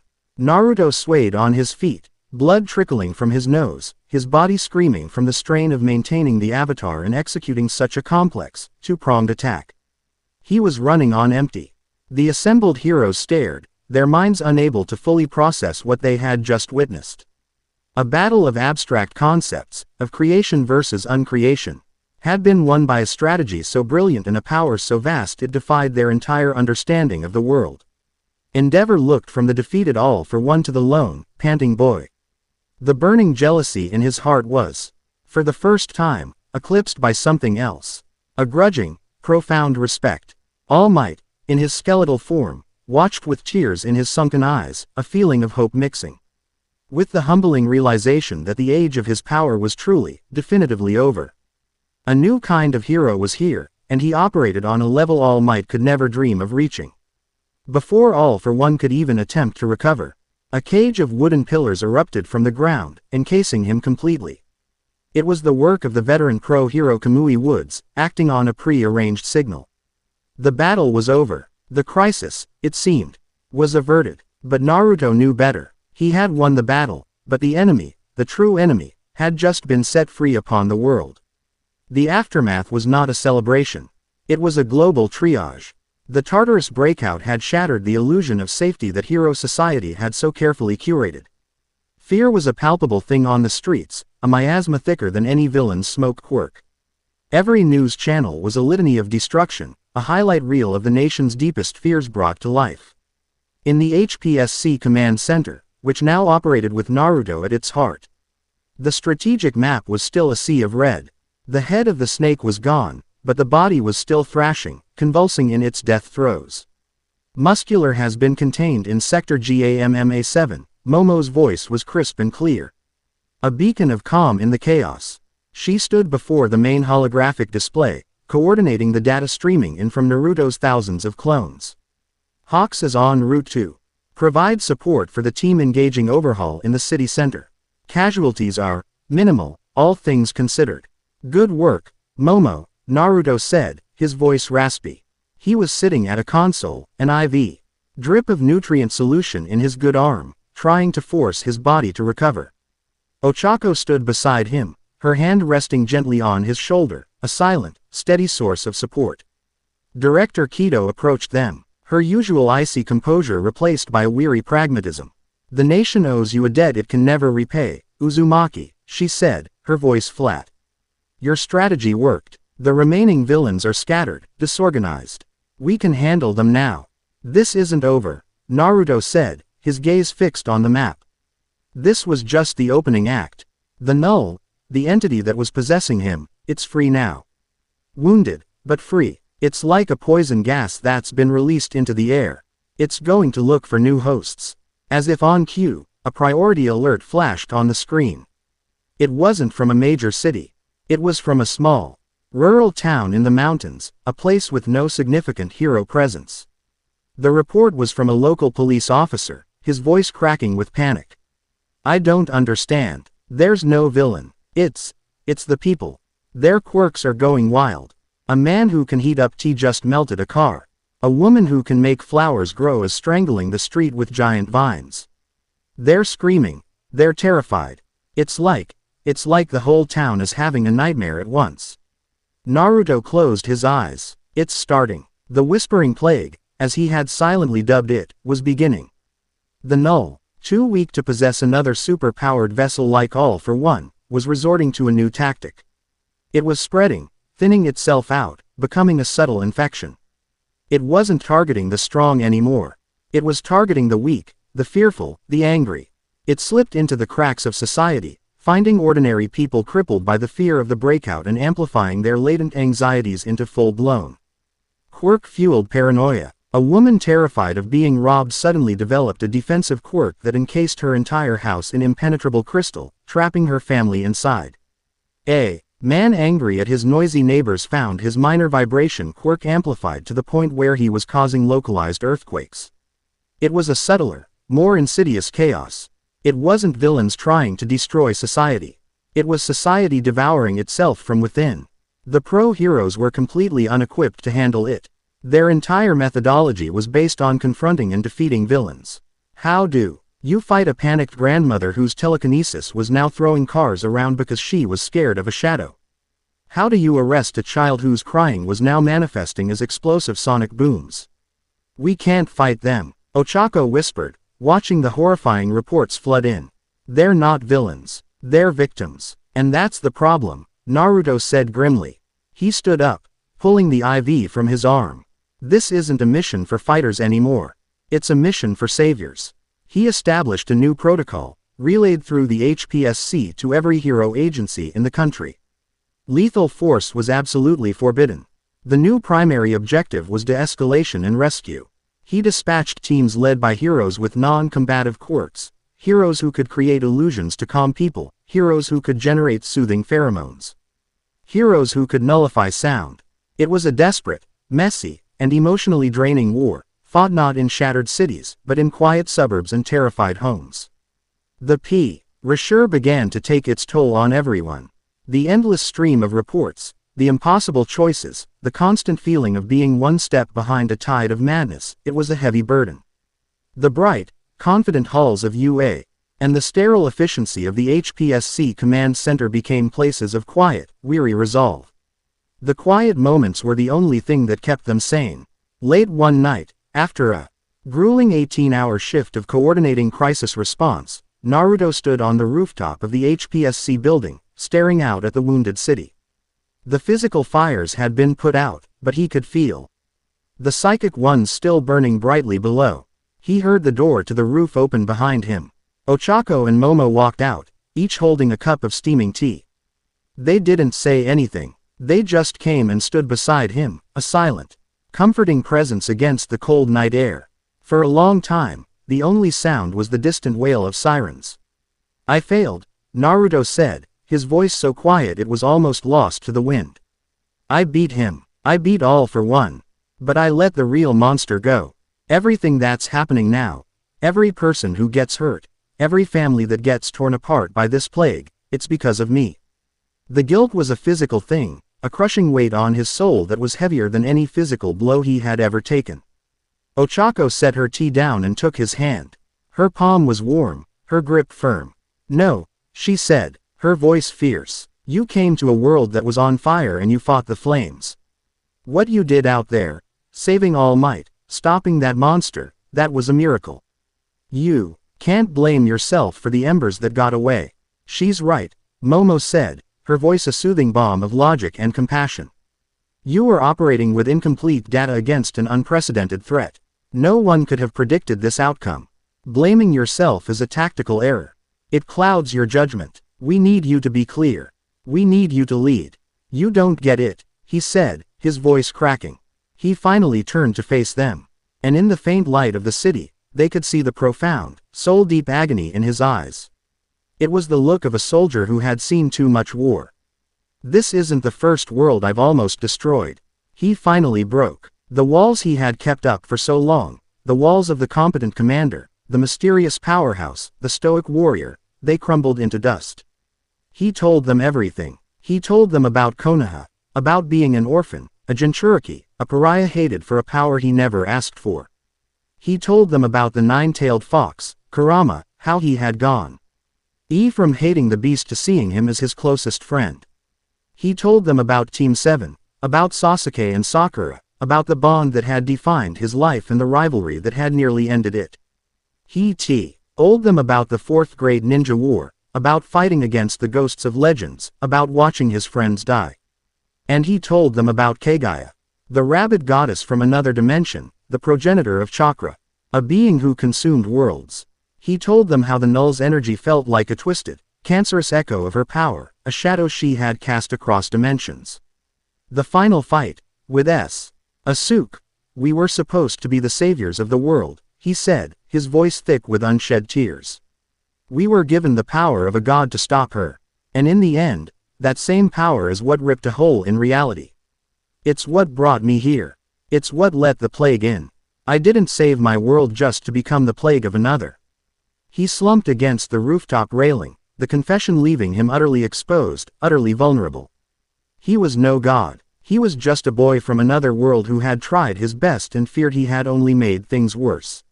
He waited for them to back away, to look at him with the same fear and pity he had seen his whole life. But they didn't. Ochako stepped forward and wrapped her arms around him in a tight, unhesitating hug. She rested her head against his chest, a silent, powerful declaration of acceptance. Momo placed a hand on his back, her touch both gentle and grounding. "You are not a plague, Naruto Uzumaki," she said, her voice resonating with an unshakable certainty. "You are the cure. You are the only one who understands the disease. Your past, all of that pain, it doesn't make you a monster. It makes you the only person on this planet strong enough to face one." He stood there, frozen, held between them. Their warmth, their unwavering belief in him, it was an anchor in the storm of his guilt. He slowly, hesitantly, wrapped his one good arm around Ochako, his hand resting on Momo's. He buried his face in Ochako's hair and, for the first time since he had arrived in this world, he let himself cry. Not for his lost home, not for his own pain, but in sheer, overwhelming relief. He was not alone. The burden was still his, but he no longer had to carry it by himself. They stood like that for a long time, a trio of weary soldiers finding a moment of peace on a rooftop overlooking a world in chaos. Their relationship had transcended friendship. It was no longer about a boy and two girls. It was a singular entity, a three-part harmony of strength, intellect, and heart, forged in the fires of a crisis that threatened to consume them all. An urgent beeping from the comms unit on Momo's wrist shattered the moment. She reluctantly pulled away, her face shifting back to one of professional focus as she checked the notification. Her eyes widened. "Naruto," she said, her voice grave. He looked up, wiping his eyes, the commander instantly resurfacing. "What is it?" She held up the wrist device, which projected a small hologram. It was a map, showing the spread of the null's energy across the country. For weeks, it had been a diffuse, scattered pattern. But now, thin, faint lines of energy were beginning to stream from every point of infection, all converging on a single, blazing point of concentration. "The plague, it's not just spreading anymore," Momo said, her voice tight with a dawning horror. "It's gathering. It's being drawn to something. A source. An anchor." Naruto stared at the coordinates on the map. His blood ran cold. The location of the focal point. The place where the entity was trying to reform, to give itself a stable foothold in this reality, was a place he knew all too well. It was the first piece of this world's soil he had ever touched. The unforeseen simulation joint. The scar from his arrival was not just a scar. It was a gateway, and the monster was trying to open it wide. Chapter 8 End. Chapter 9. The scar at the center. The HPSC command center, a place once defined by its cold, sterile order, was now a humming, vibrant nerve center of a world at war. But the chaotic panic of the Tartarus breach had been replaced by a sharp, focused intensity. At the heart of it all was a trio of teenagers who had, in the space of a few weeks, become the axis upon which their reality now turned. Naruto stood before the main holographic map, his expression grim. The diffuse, chaotic spread of the whispering plague had coalesced. Countless thin, sickly purple lines of energy, like the threads of a spider's web, now stretched across the archipelago of Japan, all converging on a single, blazing point of concentration just outside Musudafu. "The USJ. It's using the fear and chaos it has sown as a tribute," Naruto explained, his voice echoing in the silent, crowded room. The top pro heroes, Director Kido, and Nezu listened with an attention once reserved only for All Might. Every person it infects becomes a tiny battery. And now it's drawing all that power to one place. It's trying to manifest, to build itself a body. Momo stood beside him, pointing to a series of fluctuating data streams on the map. The energy readings at the focal point are increasing exponentially. Based on the current rate of convergence, the entity will reach a critical mass, enough to achieve a stable, physical form, in less than 3 hours. Her voice was calm, but her eyes held a fire of urgency. "It's chosen its nest," Endeavor growled, his flames burning low and intense. "Let's go and burn it out." "It's not that simple," Naruto countered, shaking his head. "The USJ is not just a building anymore. It's the site of a dimensional wound. My arrival point. That scar is its anchor in this world. A frontal assault. T will be like trying to attack a fortress through its kill zone. It will be expecting it.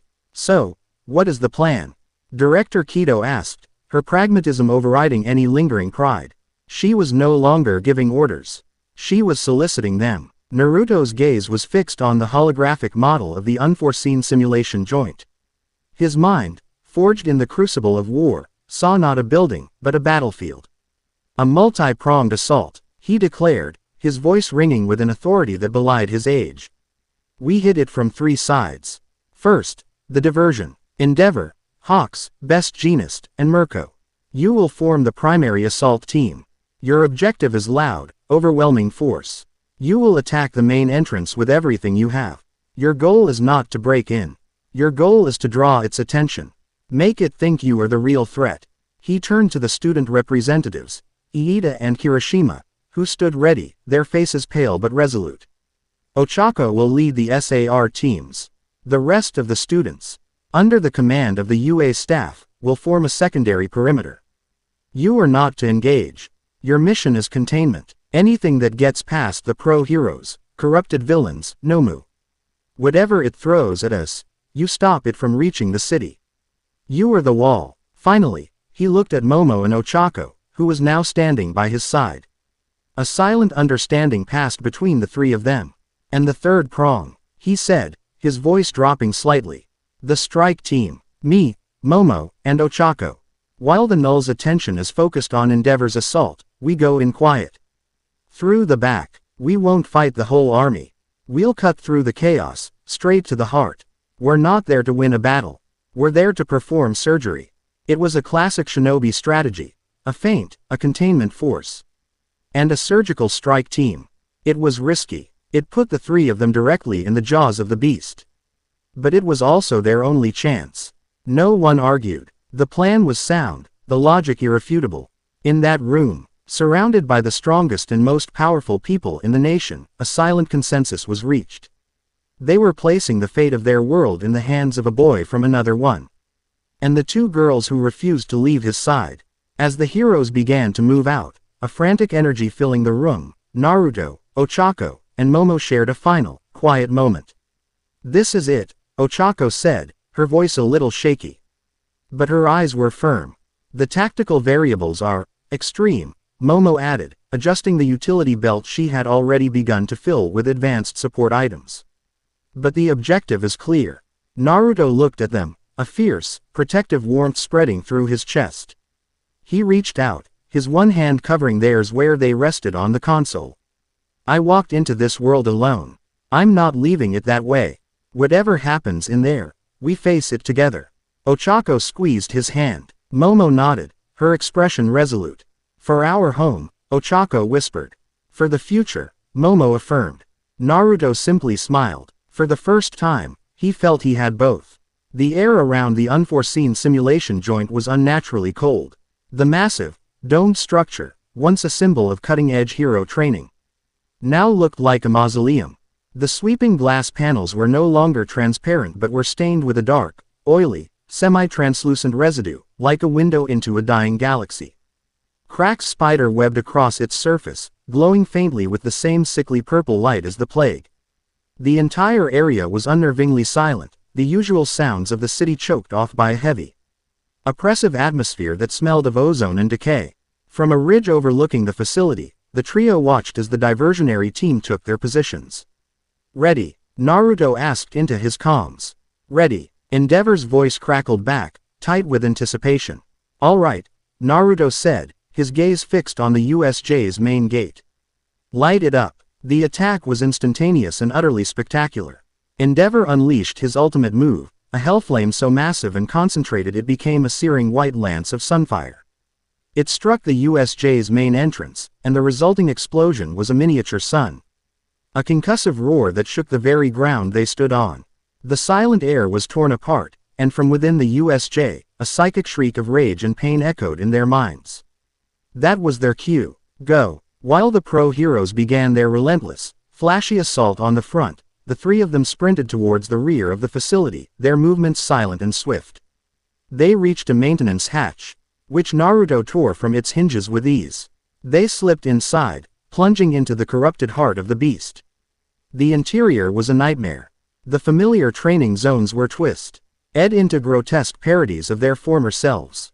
The flood zone's water was now a thick, black, viscous sludge that pulsed with a faint inner light. The landslide zone's rocks were covered in pulsating, vein-like purple growths. The very air hummed with a low, multi-voiced whisper, a chorus of a million fearful thoughts that scraped at the edges of their sanity. They weren't alone for long. From the shadows of the ruin zone, figures emerged. They were the low-level villains from the first USJ attack, the ones who had been captured and imprisoned. But they were no longer human.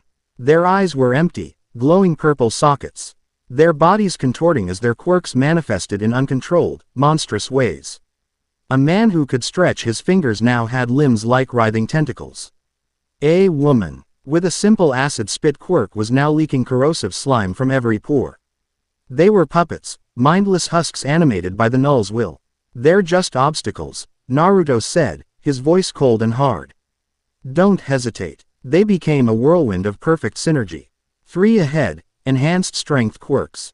Naruto called out, his sage mode senses mapping the battlefield. On it, Momo responded. She slapped her hands together. And from her arms, she created two large, cylindrical devices. She threw them, and they landed at the villain's feet, erupting in a blinding flash and a high-frequency sonic pulse. The corrupted thugs staggered, disoriented. Before they could recover, Ochako tapped a massive piece of nearby debris, a multi-ton block of concrete, and with a flick of her wrist, sent it hurtling towards them like a weightless cannonball, clearing their path. They moved deeper, towards the central plaza. The resistance grew stronger. From the conflagration zone, a trio of new, sleeker Nomu emerged. They weren't the lumbering brutes from before. These were smaller, faster, infused with the null's parasitic intelligence. One had blades for arms, another could teleport in short, jarring bursts. Momo, cannon. Ochako, pin the teleporter. Naruto commanded. Momo didn't hesitate. A heavy, complex-looking weapon formed on her shoulder, a high-impact tungsten carbine. It was something she had designed based on Naruto's descriptions of his world's scientific ninja tools. She fired, and a solid slug of tungsten, propelled by compressed air, punched a clean hole through the first Nomu's chest, shattering its core. The teleporter was a blur, trying to flank them. But Ochako was ready. She didn't try to hit it. She made the ground around it weightless. The moment its feet touched the floor, it lost all traction. Its teleportation sending it careening uncontrollably into a wall. Naruto dealt with the third one. It charged him, its bladed arms a spinning vortex of death. Naruto met the charge head-on. He didn't use a Rasengan. He used pure, unadulterated skill. He moved inside its guard, his body a fluid dance of deflection and redirection. He caught its arm, twisted, and used its own momentum to drive its blade into its own leg, crippling it. He finished it with a single, chakra-infused palm strike to the base of its skull, shattering the bone and severing its connection to the null. They moved like a single organism, each action complementing the others, their communication almost telepathic. Naruto was the spearhead, the raw power and tactical commander. Momo was the armory, providing the perfect tool for any situation. Ochako was the battlefield controller, manipulating the very laws of physics to give them an advantage. They were unstoppable. Finally, they broke through the last line of defense and reached the edge of the central plaza. The sight that greeted them stopped them in their tracks. The plaza was a pit of roiling darkness. In the center, where Naruto had first landed in this world, reality itself was torn open. It was a shimmering, vertical wound in space, a scar that bled raw void energy. And from that scar, the null was pouring into the world, coalescing into a physical form. It was not a single, solid creature. It was a shifting, semi-liquid mountain of black sludge, stolen metal from the facility, and the shattered remnants of quirks. Screaming, ghostly faces would appear and vanish on its surface, the faces of the people across Japan it was feeding on. It had no definite shape, but two long, grasping arms of pure darkness and a single, burning, crimson eye that fixed on them with an ancient, all-consuming hatred. The whispering in their minds intensified, becoming a clear, insidious voice that spoke directly to their deepest fears. To Momo, it whispered of inadequacy. Look at you, little creator. So clever, so reliant on your plans and your toys. But what are you without them? Just a rich girl in a ridiculous outfit, terrified of not being good enough. You can't create your way out of this. You are nothing. Momo stumbled, her hands flying to her head, the voice striking at the very core of her lifelong self-doubt. To Ochako, it whispered of selfishness. The hero who fights for her parents. How noble, how sweet. But you know the truth, don't you? You don't just want to help them. You're terrified of being poor. Terrified of being weak and forgotten like them. You use heroism as an excuse to escape their pathetic life. You are a selfish, grasping child. Ochako's breath hitched, tears springing to her eyes as the voice twisted her purest motivation into something ugly and small. And to Naruto, it whispered of destruction. Here we are again, world breaker. Do you see now? This world was at peace. It had its heroes, its villains. A perfect, simple balance. Then you arrived. You tore a hole in their sky and dragged me through with you. Every scream, Every shattered building, every terrified soul, they are all your fault. You are not their savior. You are their apocalypse. Run away to another world. I'm sure you can ruin that one too. Naruto staggered back, the weight of the accusation hitting him with the force of a physical blow. The voice was weaponizing his own guilt against him. For a moment, they were broken. Separated. Lost in their own personal hells. The null's massive arm of darkness lashed out, aimed at the faltering Momo. But then, a hand grabbed her arm, pulling her back. It was Ochako, tears streaming down her face, but her eyes were blazing with defiance. Don't listen to it, Ochako screamed, her voice cutting through the psychic poison. Momo, you're the smartest person I've ever met. You're not nothing, you're everything to this team. She then turned to Naruto, her grip on Momo's arm unwavering.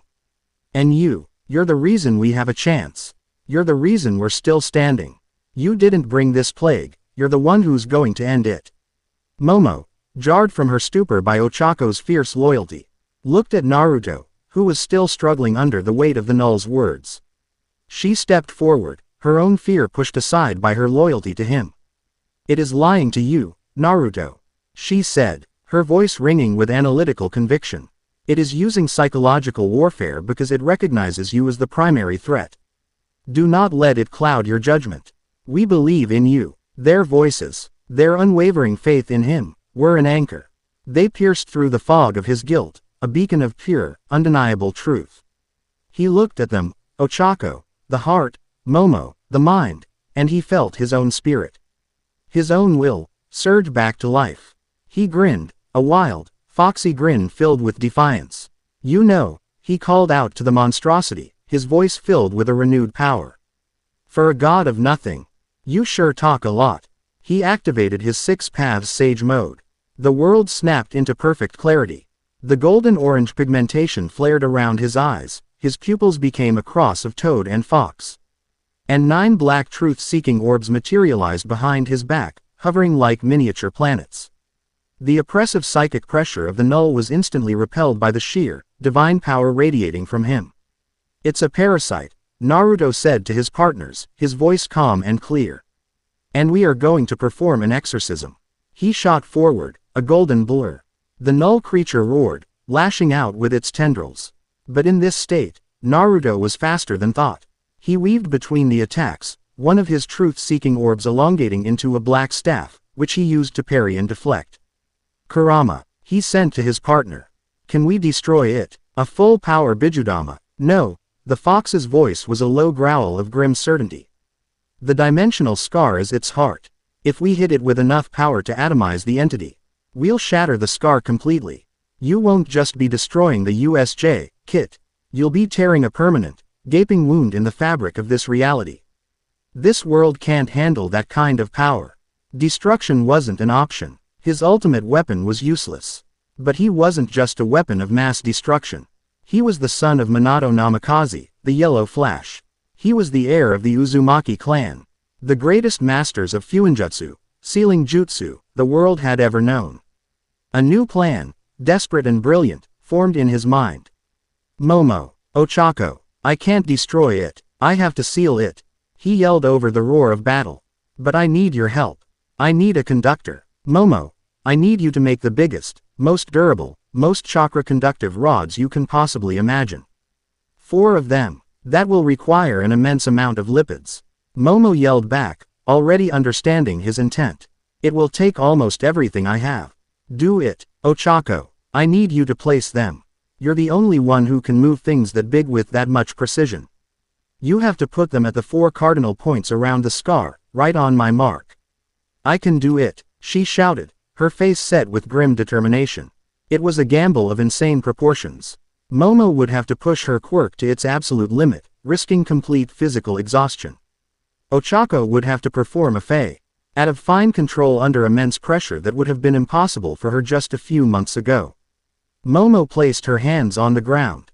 A brilliant pink light emanated from her body. Creation, she screamed, her life's energy pouring into the ground. 4 massive, obsidian pillars, shot through with veins of what looked like gold, erupted from the floor, each 130 meters tall. The effort left her pale and trembling, sagging against a piece of rubble. Now, Ochako. Ochako's hands glowed. She touched the base of the first massive pillar. Her face strained with effort, sweat beading on her forehead. The colossal pillar lifted from the ground, weightless. With a yell of exertion, she guided it through the chaotic battlefield, dodging the null's frantic attacks, and slammed it down exactly where a clone of Naruto, glowing with golden chakra, marked the spot. One by one, she moved the pillars, a titan of precision in a storm of chaos. The null seemed to understand what they were doing and focused all its fury on her. But Naruto, with his clones and truth-seeking orbs, formed a perfect, golden wall of defense around her. Finally, the fourth pillar slammed into place. The our obsidian towers now formed a perfect square around the dimensional scar and the seething monster within it. It's all on you now, Naruto. Momo gasped, her energy spent. Naruto landed in the center, directly in front of the dimensional scar. He took a deep breath. Thank you, he whispered to them.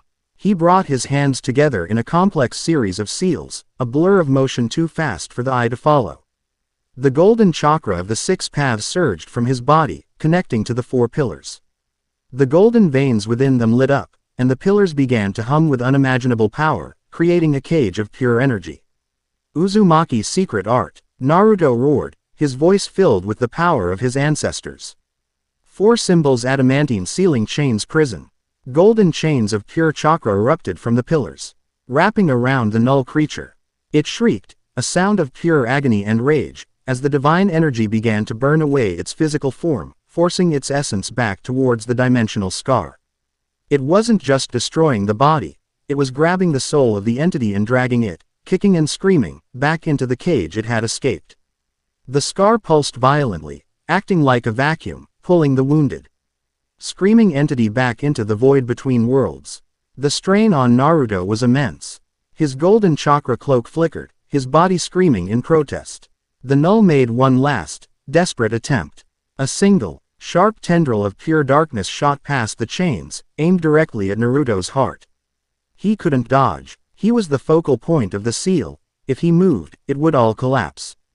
But he didn't have to. A weightless form, Ochako, shot in front of him, a shield of her own body. At the same time, a thick, newly created tungsten shield, the last of Momo's strength, materialized in front of her. The tendril struck the shield. It pierced through the tungsten, but its momentum was spent. The tip of the void tendril stopped a mere inch from Ochako's chest. And then, with a final, soul-wrenching scream, the last of the null was sucked back through the scar.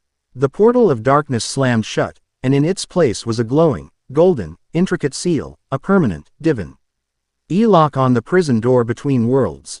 The corruption was gone. The whispering stopped. The USJ was silent once more, bathed in the soft, warm glow of the seal. The fight was over. Naruto's six paths sage mode vanished. The power that had held him up was gone, and the absolute, bone-deep exhaustion slammed into him. His knees buckled. Ochako, her quirk releasing, fell beside him. Momo, her body spent, collapsed a few feet away. They lay there, in the center of the glowing seal they had created, a tangle of limbs, too tired to even speak. They had won. They had faced a god of nothingness and wrestled it back into its cage. The sound of running footsteps echoed through the silent dome. The pro-heroes, their diversionary battle no longer needed, had arrived.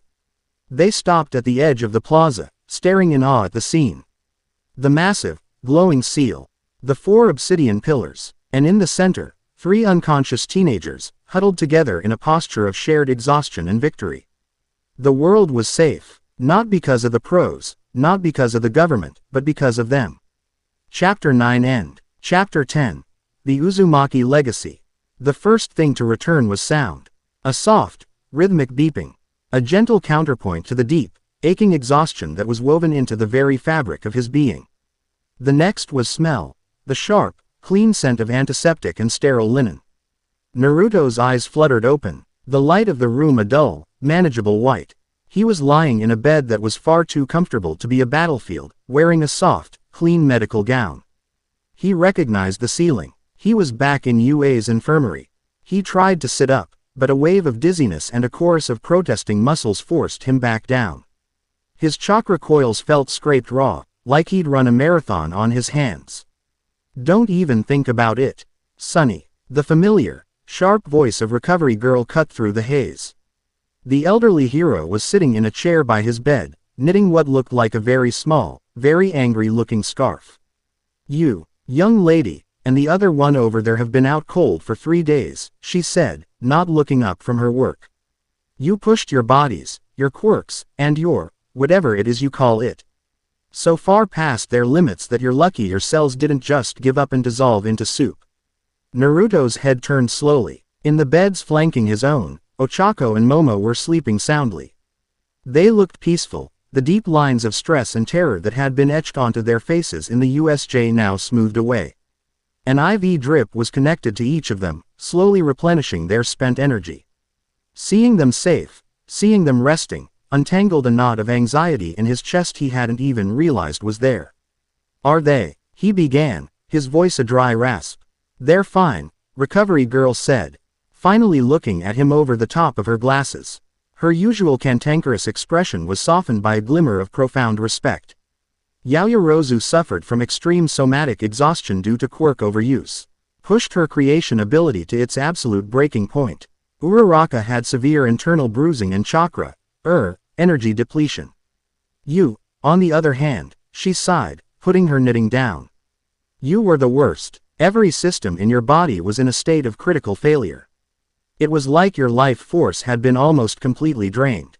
If it weren't for that ridiculous healing factor of yours, you'd be a puddle on the floor of that dome. He remembered the final moments of the ceiling. The desperate, all-consuming torrent of power required to force the null back into its cage. He had poured not just his chakra, but his very soul into that seal. The null, is it? It's quiet, she said softly. The whole world is quiet, for the first time in weeks.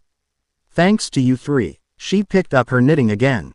Now stop talking. You need to rest. The world can wait another day for its heroes to wake up. He wanted to argue, but the bone-deep exhaustion was a tide he couldn't fight. His eyes drifted to Ochako's sleeping face, then to Momo's. They had been there. They had fought with him, bled with him, and held the line when he needed them most. His asked conscious thought before slipping back into the deep, healing sleep was not of the battle, not of the monster. It was a simple, profound realization. He was home. When they were finally discharged, the world they walked into was different. The fear that had gripped the nation in a cold fist had been replaced by a fragile, tentative sense of awe. The truth, or at least a carefully managed version of it, had been released to the public. The entity was not a villain, but an extra-dimensional threat. The breakouts were not a failure of the hero system, but the death throes of a defeated enemy. And at the center of the story was the legend of the USJ. The tale of the golden armored god, the 4 obsidian pillars, and the divine seal that now glowed with a soft, warm light at the heart of the reclaimed facility. Returning to the Heights Alliance dormitory was a surreal experience. As Naruto, Ochako, and Momo walked through the doors, the entire common room fell silent. Every member of Class 1A, along with Aizawa and a surprisingly healthy-looking All Might, was there. They weren't just looking at them as classmates anymore. They were looking at them with the same mixture of reverence, and disbelief that one might reserve for astronauts returning from the moon. Iida was the first to move, marching forward and bowing a perfect 90 degrees. On behalf of Class 1A, and indeed the entire nation, I wish to express our deepest, most profound gratitude. Your actions were the pinnacle of heroism and self-sacrifice. You have saved us all. Hiroshima just grinned, tears welling in his eyes. You guys were so manly. The tension broke, and the room erupted in a babble of praise and relieved chatter. But through it all, Naruto's eyes found Bakugo's. The explosive blonde was leaning against the far wall, his arms crossed. He wasn't sneering. He wasn't yelling. He was just watching Naruto with a complex expression of frustration, fury, and a sliver of something that looked unnervingly like respect. He held Naruto's gaze for a second, then just scoffed, turned, and stalked off towards his room, slamming the door behind him. It was the highest compliment he was capable of giving. As their classmates crowded around them, Naruto felt a gentle pressure on either side of him. Ochako had slipped her hand into his, her touch warm and grounding. Momo, on his other side, was standing just a little closer than usual. Her presence a silent, unwavering pillar of support. Their classmates saw the easy, unspoken intimacy between the three of them, and no one questioned it. It felt natural, earned. After what they had been through, they existed as a single, undeniable unit. Later that day, Naruto stood once more in Nezu's office. This time, however, the mood was vastly different. Director Kido was there, but she stood by the window, her posture less that of an interrogator and more that of a subordinate. All Might was present as well, a small, proud smile on his skeletal face. The sealing jutsu you performed is a work of art, Nezu began, a deep, genuine admiration in his voice. Our preliminary analysis shows it is self-sustaining, drawing a minute amount of ambient, natural energy from the world to maintain its integrity. It is, for all intents and purposes, permanent and perfect. But it is a lock, not a grave, Naruto said, looking out the window at the peaceful campus below. And locks can be picked. The null is imprisoned, not destroyed. It's sleeping. And one day, it might wake up. Precisely, Kido said, turning from the window. Her icy demeanor had thawed into a cool, sharp pragmatism. Which brings us to the future. The world now knows that there are threats beyond quirks. Threats from elsewhere. We were unprepared. We will not be unprepared again. She looked directly at Naruto. Her gaze stripped of all its former hostility. The Hero Public Safety Commission is officially sanctioning the creation of a new department. The Department of Extra-Normal Threats and Containment. Its primary directive will be to monitor the seal at the USJ and research countermeasures against threats of a similar nature. We need a leader for this department. Someone with intimate knowledge of the enemy. Someone who commands the respect of the entire hero community. Naruto stared at her, already knowing where this was going. You want me. We need you, she corrected. Your unique status is no longer a liability. It is our single greatest asset. We are offering you full autonomy, unlimited resources, and a formal position within the Japanese hero framework. Bypassing the need for a traditional license. It was everything he had fought for in his own world. A position of power, not for glory, but to protect people. To be the shield. He thought of the village that had once scorned him. Of the long, bloody path he had walked to become its Hokage. And now, in this new world, he was being offered the same responsibility. A different village, a different threat, but the same fundamental duty. I won't do it alone, Naruto said firmly. Momo Yaoyorozu will be my head of research and development. Her intellect is wasted on frontline combat. She will be the one to analyze the seal, to develop new technologies, to prepare us for what comes next. Ochako Uraraka will lead our rapid response and rescue division. Her quirk and her character make her the ideal person to save lives when things go wrong. And my word is final on their appointments. Kido didn't even blink. Done. He had drawn his line in the sand. He was not a lone wolf, not a solitary weapon. He was the leader of a team. His team. A week later, a grand ceremony was held in the national capital. It was a somber, respectful event, broadcast to the entire world. It was a day to honor the heroes who had fallen during the breakout, to thank the ones who had held the line, and to officially address the new reality the world found itself in. Naruto stood on a grand stage, flanked by Ochako and Momo. They wore crisp, new hero costumes, or in Naruto's case, a new black and orange jacket, a modern tactical design that Momo had created for him. He looked out at the sea of faces, his classmates, the pro-heroes, government officials, and the press. The Prime Minister of Japan gave a speech about courage, about unity, about the dawn of a new era. He spoke of the heroes who fought, and then he turned to the trio. Our world has long been protected by a symbol of peace, a pillar of strength in all might, the Prime Minister said, his voice ringing with emotion. But as the world changes, so too must our symbols. Today, we acknowledge a new pillar. Not one of strength, but of guardianship. A hero who stood against a threat from beyond our stars and, with his trusted comrades, locked the darkness away. He approached Naruto and presented him with a medal, a gleaming star of platinum. The world has given you many names.